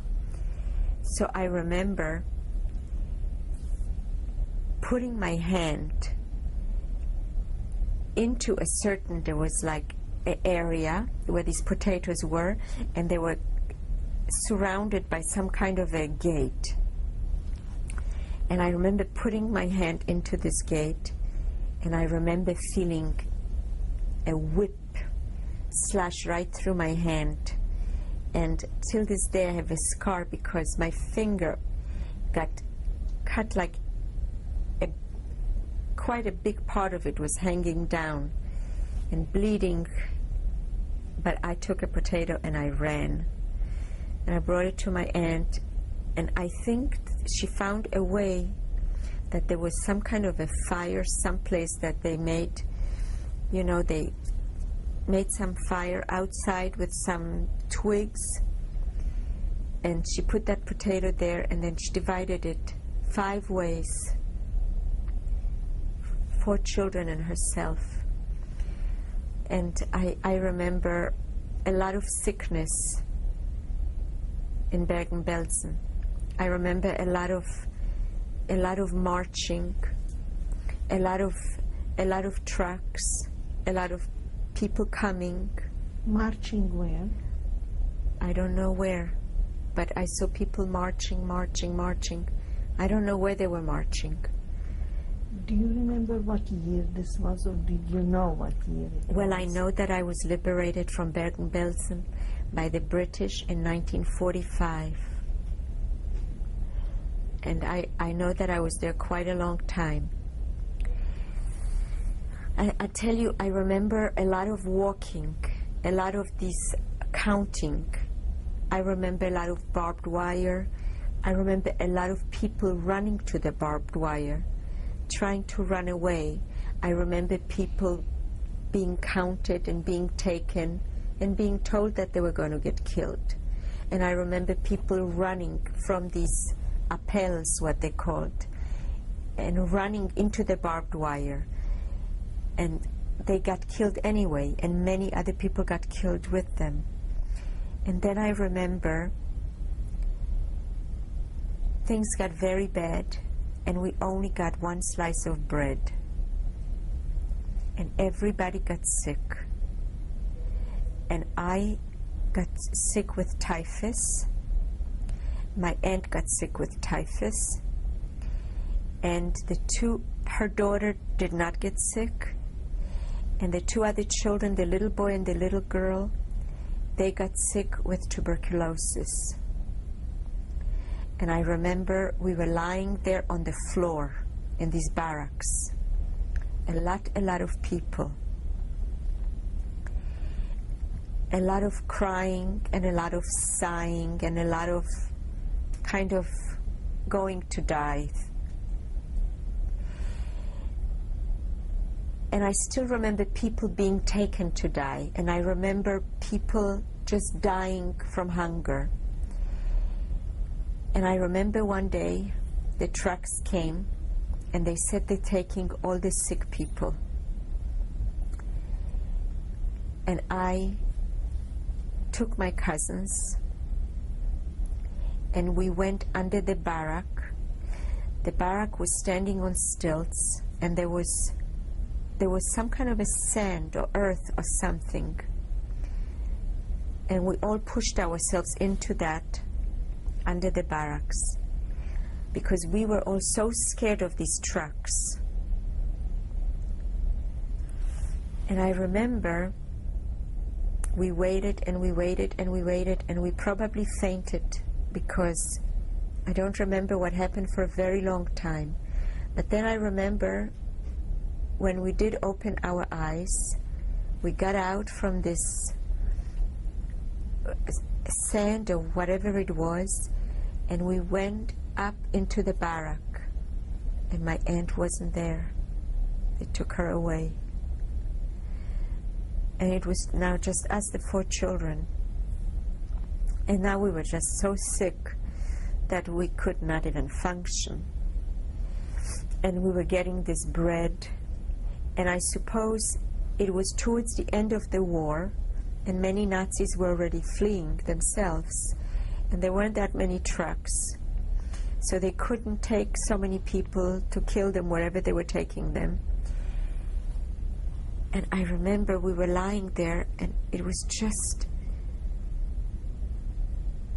you know, it was a feeling that if you could describe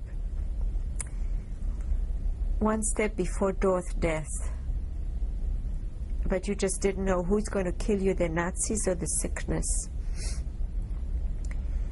And I just remember saying to the children, you know what?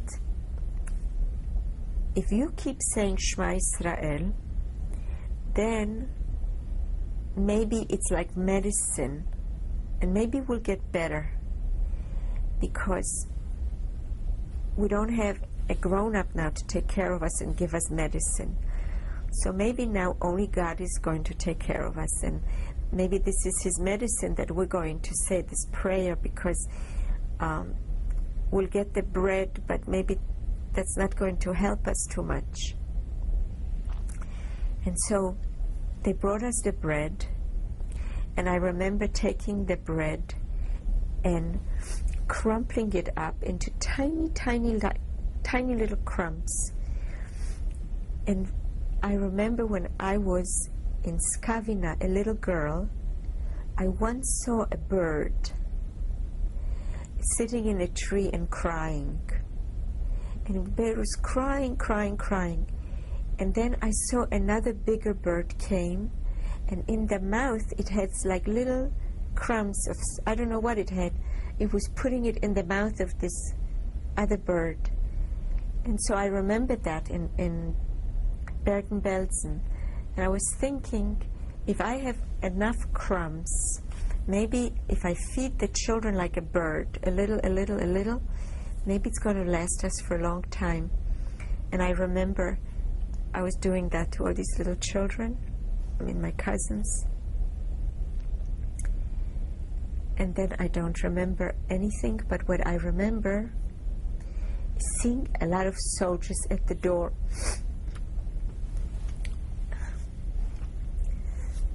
And it was the British. And they didn't come in. They just stood at the door. And they were saying, oh my God, what is this? And one was kind of, I remember them at this door that even though they were standing like maybe 3 in a line or more, they were kind of jumping over each other to see, and they weren't coming in. And I don't know whether we were in a state of total faintness or what, but I remember they started throwing candies at us, and we couldn't even put out our hand to take it. And then I don't remember anything else. But then I remember after that I woke up. It looked like a hospital, and my cousin was next to me. She was sitting, and I was lying in bed. And it was a woman in white. And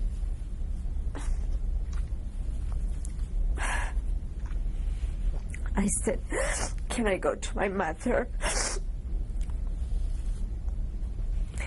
And she said, I don't know where your mother is. And I said, could I go to my aunt? And she said, I don't know where your aunt is.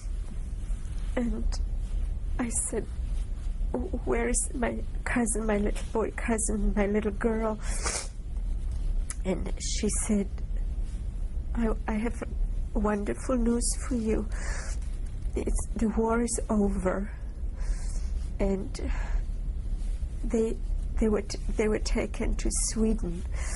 All the children that had tuberculosis were taken to Sweden, and you have typhus, and we're going to get you better.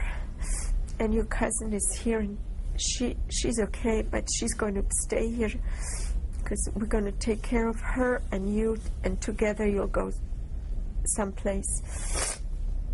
And then I remember my uncle Mordechai Katz, my uncle Max, you know, the one from Wieliczka.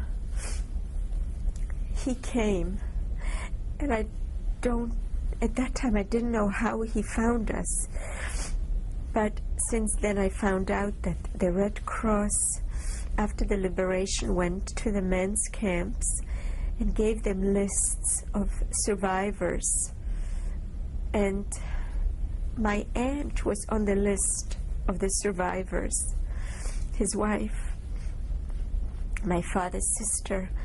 And he came to me and he said, "Where's Aunt?" And I said, "They killed her because she was sick and they took her away." And I remember him slapping me. He said, "Don't say such terrible things." He said, "I know she's alive. And because the Red Cross has her on the list." And I said, "She's not." And so he started pulling out his hair. He had very little hair because he was shaven anyway, but he was just going and pulling his hair and scratching his face. And he said, "I don't want to live." I remember I said, "You have to live."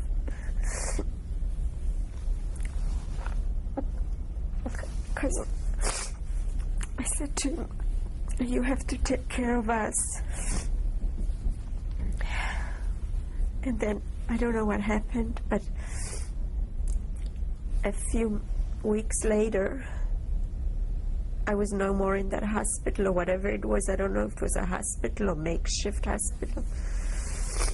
And he took me, and he took his daughter, his only child, and he took us to Czechoslovakia.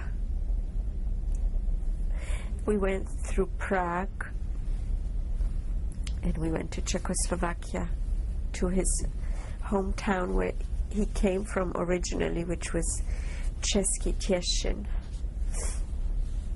How old were you then? If I was born in 36, and if I went to the concentration in 42, and this was now 45, then I probably was 9 years old.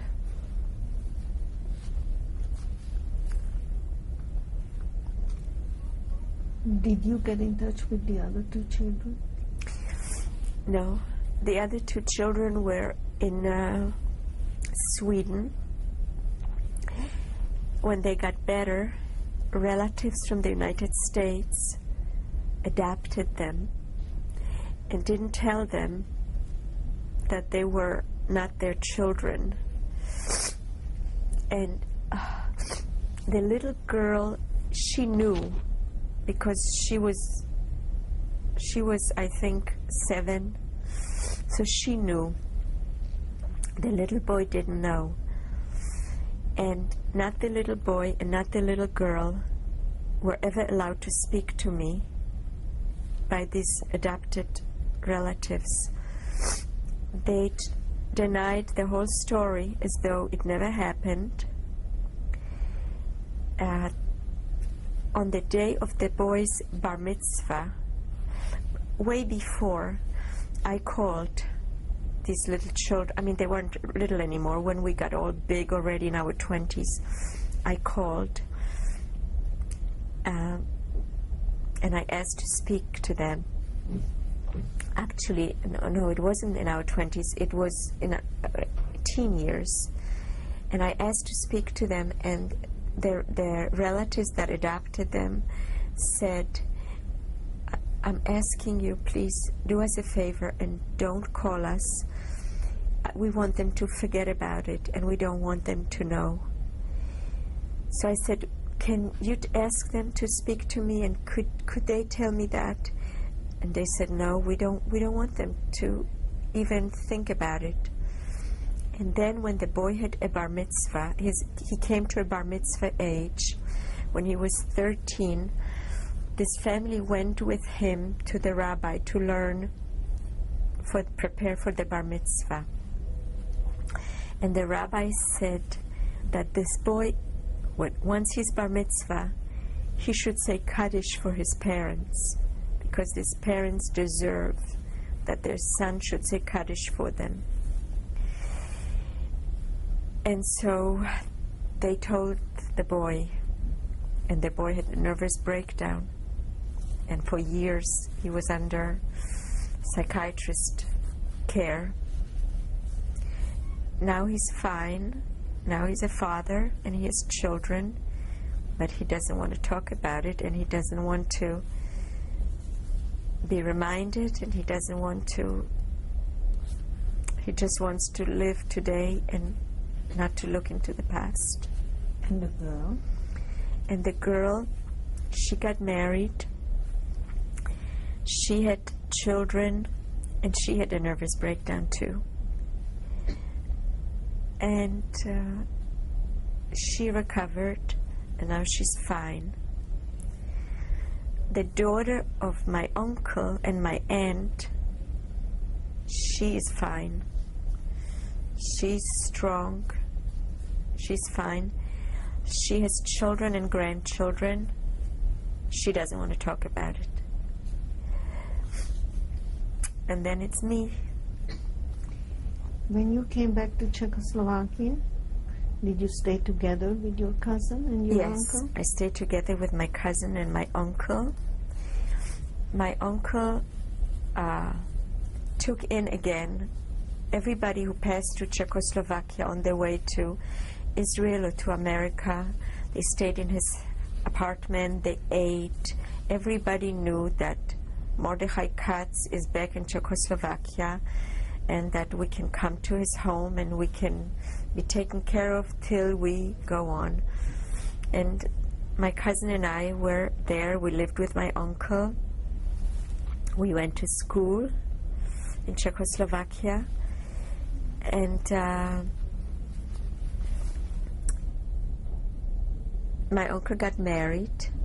He married a cousin of his who lost her husband and who lost her child. And they got married, and they had 3 children together. Do you remember what language your parents spoke at home? Polish and Yiddish. And what did you speak after that in the camps? Polish and German and Yiddish. When you came to Czechoslovakia, what language school did you go to? Czech. So I learned how to speak Czech. So then I spoke Polish, Yiddish, German, and Czech. How long did you go to school? In Czechoslovakia, I was for 2 years, and I went to school there. And then the aunt that married my uncle, then by that time they had 1 child, and plus my cousin who survived the camp. And she said to my uncle, look, I'm in my early 20s, I have a child, and I have your child. Why don't you take Rachel and send her? 2 brothers of her father survived. They live in Belgium. Why don't you send her to her father's brother? And so he sent my uncle reluctantly, because he didn't want to, but you know, he had to start a new life. So he sent me to Belgium, and I lived in Belgium for 1 year, and I went to school in Belgium. Did you know that these uncles exist, your father's brothers? Yes, I did, because they came to Czechoslovakia, passing through to go to Belgium. So one uncle, the older one, lost his wife and the 3 daughters. The second uncle lost his wife and 1 daughter. And he had 1 daughter, and he remarried. The uncle that lost his wife and 3 daughters remarried. And they moved going through Czechoslovakia to Belgium. I saw them, but my uncle from Czechoslovakia didn't want to give me up to them. He wanted to bring me up as his child. But now his wife, wanted me to go and live with the other uncles. So I went and I lived in Belgium, and now I learned French, and I went to French school. Did you know these uncles before? No. No. So I went to live with my uncle in Belgium, who married the most wonderful, wonderful woman who survived Auschwitz with one son. And she was a very strong influence in my life. She actually taught me how to be a lady, how to be a nice person. Her name is Basha Landau. Blanche, they called her Blanche in Belgium and in America. When did you finally realize that your parents are not coming back? I still didn't realize it till today. Maybe it's hard for you to believe, but if not for age, that I know that maybe by now they would be very old, I never accepted it that they're not going to come back. And I still don't.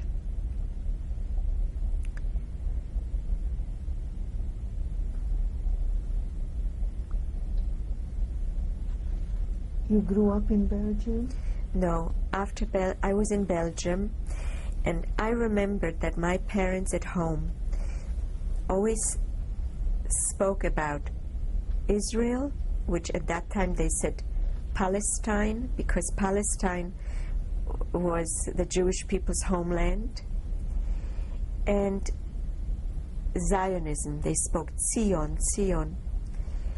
And I thought to myself, if my parents died for no reason, let there be a reason to their death, and let their child survive and go on to live in this land of Palestine, which was by then Israel, and let me become an Israeli citizen and live there and be part of what the Jewish people are going to be. So in 1949 I left Belgium with Youth Aliyah, which is the youth movement, and I went to Israel, and I lived in Israel. I went to school in Israel, I went to the Israeli army, and I became an Israeli citizen. So you had to learn another language? Another language, Hebrew. How many languages do you speak today? Today I speak Polish, Yiddish, German, I forgot Czech, French, English, and Hebrew. We're going to stop a minute.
Well, you went to Israel.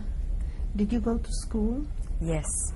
I went with Youth Aliyah to a school where I lived. It was an agriculture school called Kfar HaNoar Hadati, and there we studied half a day, and half a day we worked. Was it like a kibbutz or? No, it was not a kibbutz. It was a school from Youth Aliyah, where they brought in all these children from Europe that had no parents and no home to go to. Did you meet here any other children that went through similar experiences that you did? No, because I want to tell you, as soon as I came to Israel, as soon as I came to this Youth Aliyah school, everybody asked me, where are you from? Where are you born? I said, I'm a Sabra. I did not want to talk about it. I didn't want to admit that I was there. And I didn't want to be part of the people that this happened to. And I admired the Sabras, the Israeli-born young people, and I admired the Israeli people in general because they were so brave, because they had an army, because they had guns, because they had planes. And I could not understand or did not want to be part of people that I was part of, that this happened to, and that nobody helped us to defend ourselves. So not to have to cope with it, I totally denied it. And didn't want to be at all associated with people that went through this. Were you ashamed? Yes, I was ashamed. Explain that. I was ashamed to be part of a society that could allow something like that to happen. I was ashamed of humanity for allowing men to do such terrible things to men. And I did not want to believe that there was such a humanity, that there was such a world. So I didn't want to say that it was.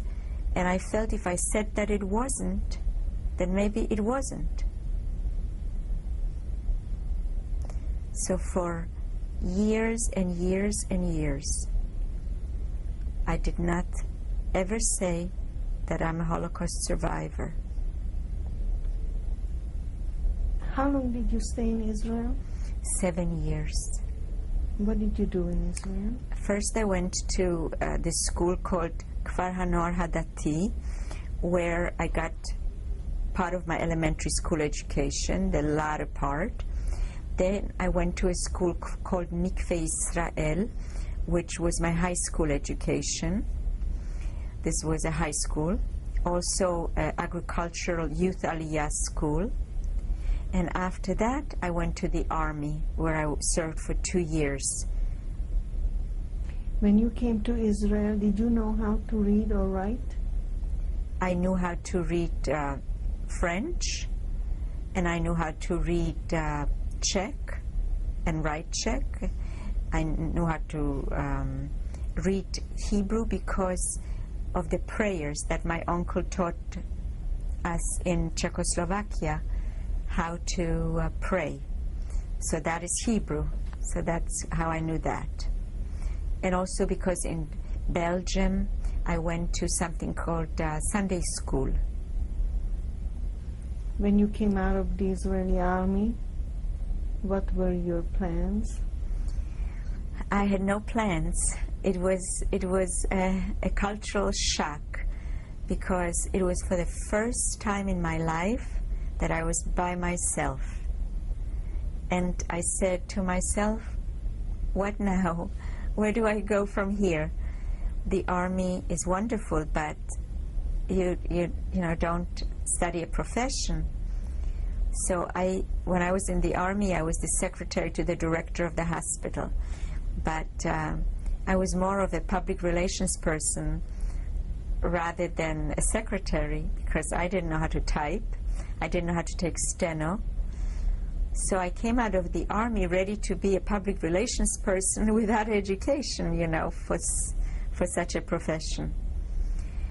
So I got myself different jobs, and my uncle, the one who lived in Belgium, since then moved to the United States, gave me a present, a ticket to the United States and money for a college education. So I came to America and I went to college. Where? In New York, Yeshiva University, Stern College for Women. And then I met my first husband, and I had two beautiful daughters. One is Miriam and one is Michelle. How did you meet your first husband? My first husband I met in the summer of my college. All the students went to work in the Catskill Mountains of New York State in hotels as counselors or as waiters. So I came to work there as a counselor, and my husband was there working also, and that's how we met. And then 23 years later we got divorced, and I moved back to Israel. And 2 years after I lived in Israel, I met Barney. He came. Let's wait with Barney for a minute. Your daughters, they were born? They were born in the United States, and they went to school in the United States. When you went back to Israel? My daughters came and they studied at Bar Ilan University in Israel. They went with me. And then when did you come back here? I came back in 1985. You met your present husband? In Israel, in Jerusalem. And when you came back to the United States, did your children come with you? No, they stayed because they since married. And they came for a while. My oldest daughter lived in Houston, Texas, where she studied and received her master's degree in physical education. No, physical therapist. She's a physical therapist. What's her name? Miriam. And my other daughter, Michelle, she married and she lived in Los Angeles. And then in 1983, I believe, they both moved back to Israel. And now they both live in Israel. They're married. Miriam is married to a wonderful young man called Mark Garson. Michelle is married to a wonderful young man called Ron Katz. And Miriam has 3 children. One is Daniela, one is Ariela, and one is Meira. And Michelle has 3 wonderful children. Aryeh, named after my father, Mindy, and Yitzchak. Do you spend time with your grandchildren? Yes, I go to Israel twice a year, and I stay 6 weeks each time I go. When your daughters were growing up, did they know your background? They knew that I was a Holocaust survivor and that I couldn't talk about it. That I was too emotional, I couldn't talk about it. Did they ask? They said, "Would you ever tell us?" And I said, "Yes, one day I'll tell you."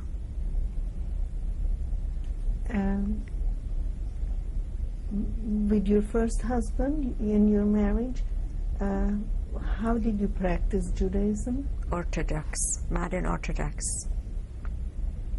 Did you have a kosher home? A kosher home. I travel on Saturday. We kept all the holidays. We went to synagogue. We didn't watch TV or listen to radio on Shabbat. And your daughters? they're modern Orthodox. How do you practice Judaism today?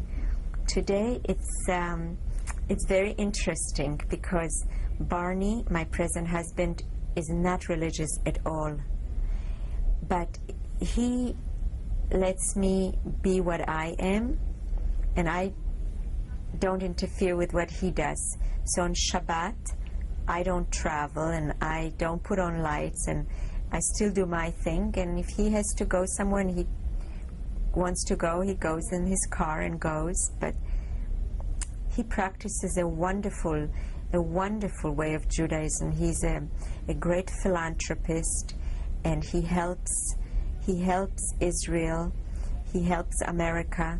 He just is a great humanitarian. What did your first husband do for a living?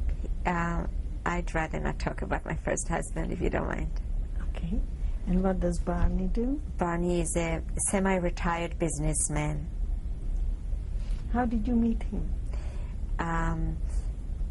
I worked as an evening manager at a King David Hotel in Jerusalem, and he came on an APAC mission, which is American Israel Public Affairs Committee, and he was an officer of APAC, and I was talking to friends of mine from New York, Louise and Mike Stein, who were APAC officers also, and they were also Barney's friends, and they were my friends. And they were talking to me, and Barney passed by, and he said, "Could you introduce me to this young lady?" And they said yes, and they introduced us. And then I said, "Excuse me, I'm in the middle of my work, and I have to go to work." And Congressman Tom Lantos and Annette Lantos were also in Israel at the time, and they were also at the King David. And Barney, being their best friend, asked them to try to be intermediaries somehow. So they came over to me, and they said, "Excuse us, we'd like to talk to you. Could you meet us for some drinks in the lounge?" So I said, "Well, I'm working now, but I'm through at midnight. I'll be happy to." And so I met them in the lounge, and Barney was there with them. And we were talking, and about 5 minutes later, Congressman Lantos, very seriously, as only he can be when he wants to prove a point, and Annette too, because she was in on it, he said, "Oh my goodness, I have a very important meeting to go to." And mind you, this was midnight. And so Annette said, "Oh, yes, we have to go." So they went, and they left the two of us alone. And did you know who Tom Lantos was then? I knew he was a famous United States congressman, yes. And I knew that his wife Annette was also very, very active in all the right things. So did you get married in Israel? No, we got married in the United States. We got married in Alaska. How did you get here? To the United States. How did you get back? Why did you come back? Did you come back to get married, or did you come back for other reason? Barney and I dated, and he came back many times to date and to meet and to get to know each other. And then he proposed. So we both decided to try if I could live in Alaska. So I came to Alaska, and I stayed there for 1 year to see if it worked. And it did. So we got married. How long after you met him did you get married? We met in 85, and we got married in 86, 1 year. Do you still live in Alaska? Yes, I live in Alaska part-time, and I live part-time in Hawaii, and I live 3 months in Israel. We have an apartment in Israel.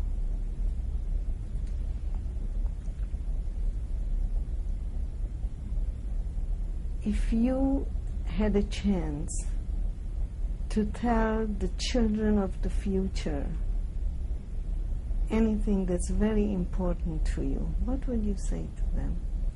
I would say be very tolerant, because tolerance will not bring about hate of one religion to another, or one race, or one color. Tolerance can only bring love. And if there's love and tolerance, then there cannot be any such terrible atrocities that we saw then. And I would tell them just to try to have hope. No matter what happens, and no matter in what terrible situation you are, don't give in and don't despair. Have hope, because at the end of every horrible black tunnel, there is a beautiful rainbow. I want to thank you. I want to thank you. I want to thank you, camera lady and cameraman, for making it possible so that future generations can know what happened to us. Thank you very much.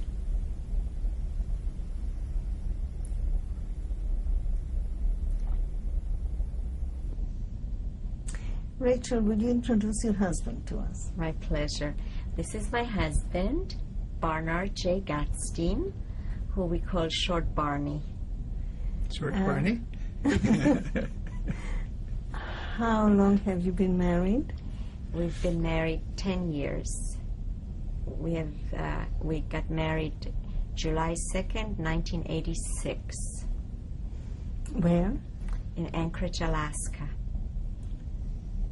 And you live where? We live in Anchorage, Alaska, and in Maui, Hawaii, and 3 months out of the year in Herzliya Pituach in Israel. Mr. Gottstein, when you married Rachel, did you know that she was a Holocaust survivor? Of course. Sure. In fact, we went together to Yad Vashem for the first time she had seen Yad Vashem. Was, Who instigated it? AIPAC had a tour to Yad Vashem, and I said I don't want to go. And my husband said, if I go, would you like to try? Do you have any children? yes, I have 5 children. And they live where? 4 of them live in Alaska and 1 in Connecticut. Is there anything you would like to tell us about Rachel? Well, there are many things I could tell about Rachel. She's a very, very amazing person, that after all of the things she went through, that she came out with the gentleness and the kindness and the spirit that she has, which would be unusual in somebody that hadn't gone through what she went through. Rachel, how about you? Is there anything you would like to tell Bernie at the To present say time? about Barney, to just tell you about Barney. Well,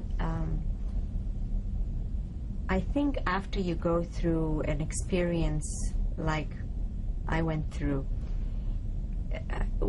every day of your life that you live should be very meaningful and should be with a very meaningful person. And Barney is a very, very special person in that he does so much for humanity. He does it for the Christian world, the Jewish world. He even, not even, but he wants to do for the Muslim world. He just wants to help humanity. And for me, this is regaining my faith in humanity when I see how much a person does. So I'm just totally in awe of all the things that Barney does. And I'm so happy and lucky that I met such a person. I just meant to ask you, how is your relationship with God? My relationship with God is very good. I hope his relationship with me is as good as mine with him. Well, I want to thank you both. Thank you very much.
Quietly at home.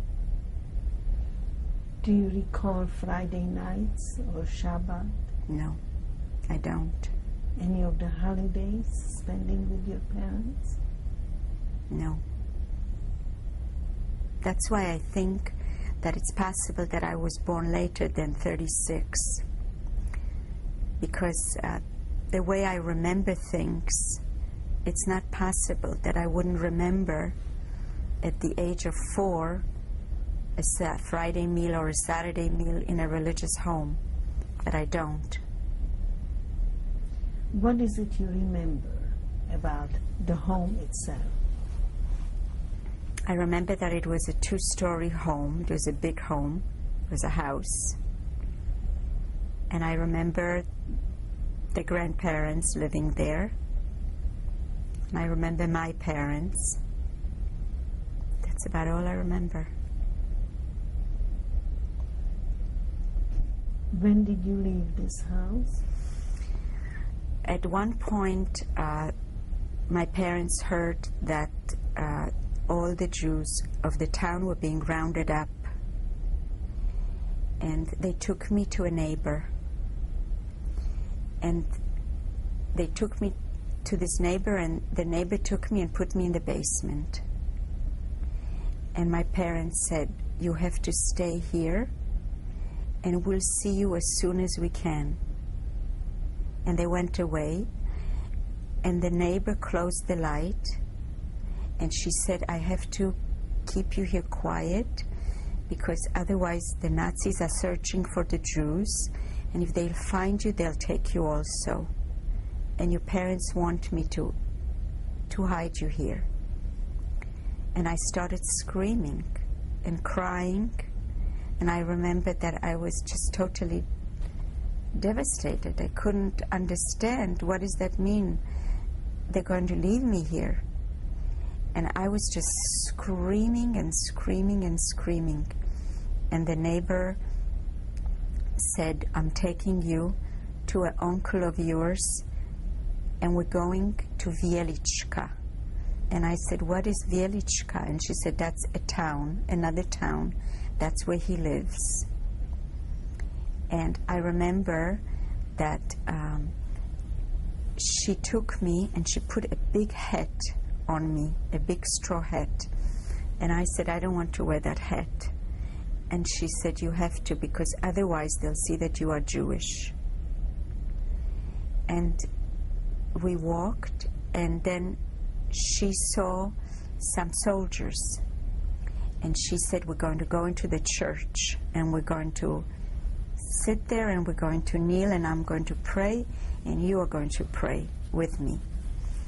And I'm going to show you how to cross yourself, and we're going to pray." And I said, "I'm not going to go into the church. I'm not going to cross myself, and I'm not going to kneel." And she said, "You have to." And I said, "No. My mother and my father told me that I'm not allowed to cross myself, and I'm not allowed to kneel because I'm Jewish, and that I always have to remember that I'm Jewish." And she said, "Well, you just come and you just sit next to me." So we went to this church, and I remember a cross, and I remember the picture, you know, of Jesus and Mary and everything. And I wanted to listen to my parents, you know, and so I didn't.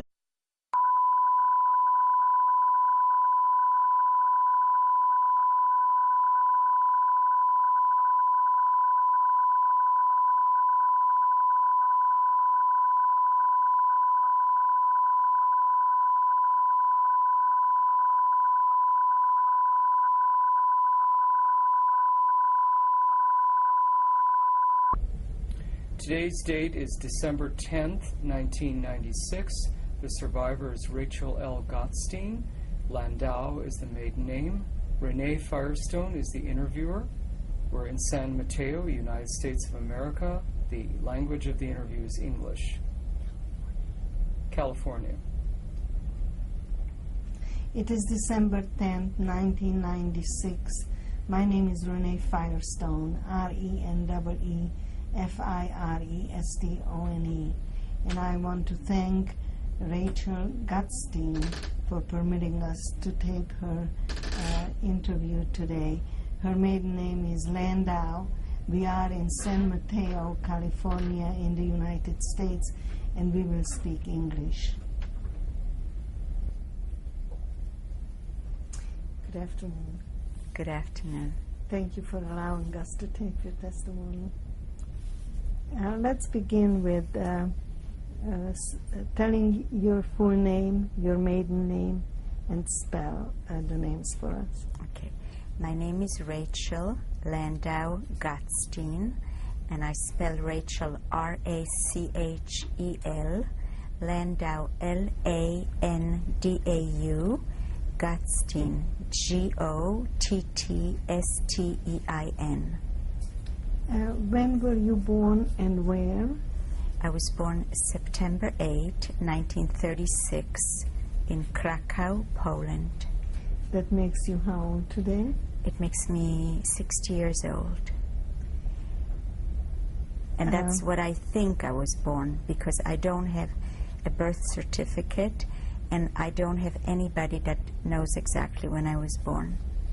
Were you raised in Poland? Yes, yes. Where?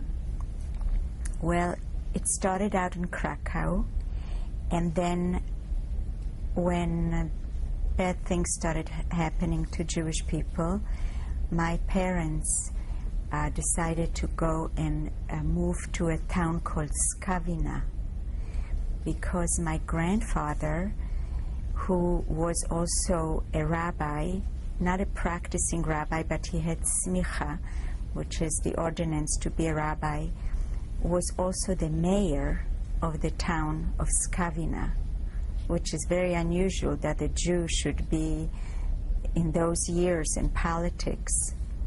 But for some reason he was. And so my parents thought that they'll be safe because he was on such a high position. Tell me a little bit about the time when you lived in Krakow. What did your father do for a living? What was his name? What do you remember of him? I remember very little of Krakow. I just know that I always saw a lot of people coming to our home. And I remember always guests and people and a lot of talk. It was as though people were coming for advice, it seemed to me.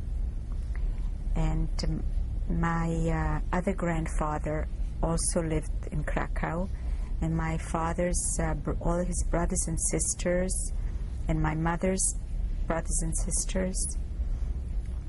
And my father's name was Aryeh Yehuda Leib, and they called him in Polish Leon. And my mother's name was Miriam, and they called her Manya. What did your father do for a living? I know that my parents and my grandparents, it was a family business. They had two businesses that I always used to hear something to do with tires, where they manufactured tires, because then I heard afterwards that the Germans took away these companies from my family because they were making tires for tanks with the machines that my parents used for their civilian tires, and that they also had something to do with wood. I don't know exactly what, but not a carpentry, but a big company where they were getting woods from the wood and doing something with this wood. How do you remember your father? I remember him not anymore from Krakow because I think I was very little, but I remember when we lived in Skawina. I remember him as a very gentle person, very kind and very soft-spoken. Did you do a lot of things together? I just remember that he used to take me sometimes what I think was where he worked. And in Skawina, I remember it was also their company, my family's company, because when he took me there, I saw there my grandfather, and I saw there my other uncle, my father's brother, and that had to do with cement. And I remember that I asked him once, what do you do with all these stones and all? And we went walking, and in the road there was water running down a side of the road, and it had a circle, a cement, circle. And he said, this is what we do. We do so that the road shouldn't get flooded and the water runs through the cement. I don't know why I remember that. That I remember. How do you remember your mother? I remember my mother is I don't know why I remember her like that, but I remember her as a very strong person. And sometimes even I felt, how come a lady is strong and a man is so soft? And I used to think that when I was little. Looking back, I remember thinking that. She was very strong, and a lot of people later after the war told me, did you know anything about your mother? And I said no.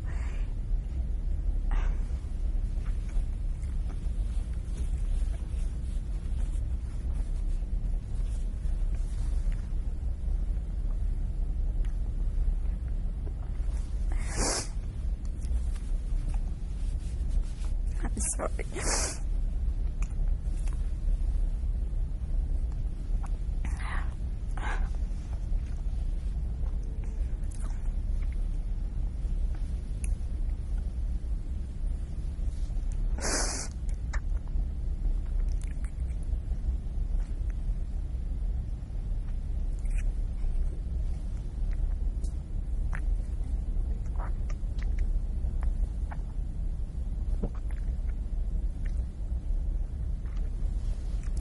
Sorry. So I said, no, I don't remember too much about my mother, but I remember one thing, that one time I wanted to give her a present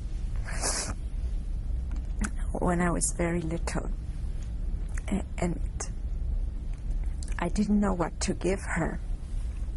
So I went to my neighbor's garden, and I saw beautiful green, and I pulled it out.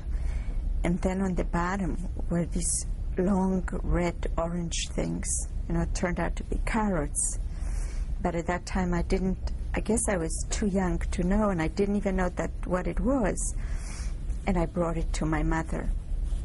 And she said, where did you get this? And I said, oh, I brought you this beautiful present because I want you to have it. And she said, where did you get this? And I said, I took it from my neighbor's garden. And she said, this is called stealing, and you should never do that. And I said, but nobody saw. And she said, God saw. And I always want you to behave in such a way that you should always think, even when you're all alone, that God is always there and He sees everything, for the good and for the bad.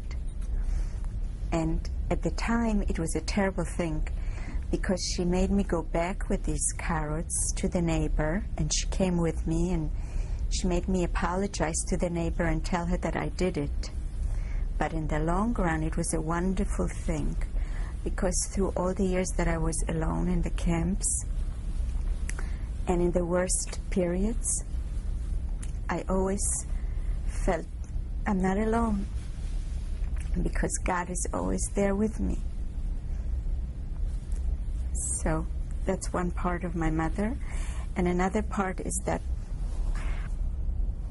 people told me that she was extremely, extremely smart and wise woman, and that all the people in Skavina considered her very, very smart. How old were you when you took the carrots? I must have been maybe 4 years old. And do you know how old you were when they moved to Skavina? Maybe 3. So you went to school in Skavina? No, I didn't. No, I didn't go to school. The first time I went to school was after the concentration camp, when I was liberated. But I wanted to go to school, and how I know that is because in Skavina, passing our house, somewhere in one direction was a school, and a lot of young men, which at the time they seemed to me like very grown up, but now I think maybe they were 16 or 17. They were always walking with notebooks and a lot of pens and pencils, and I used to watch them from the entrance of our house.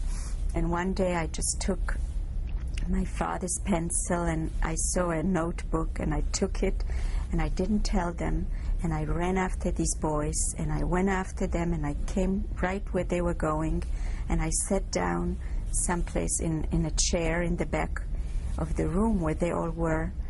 And I took it so seriously that here I succeeded in doing something so important.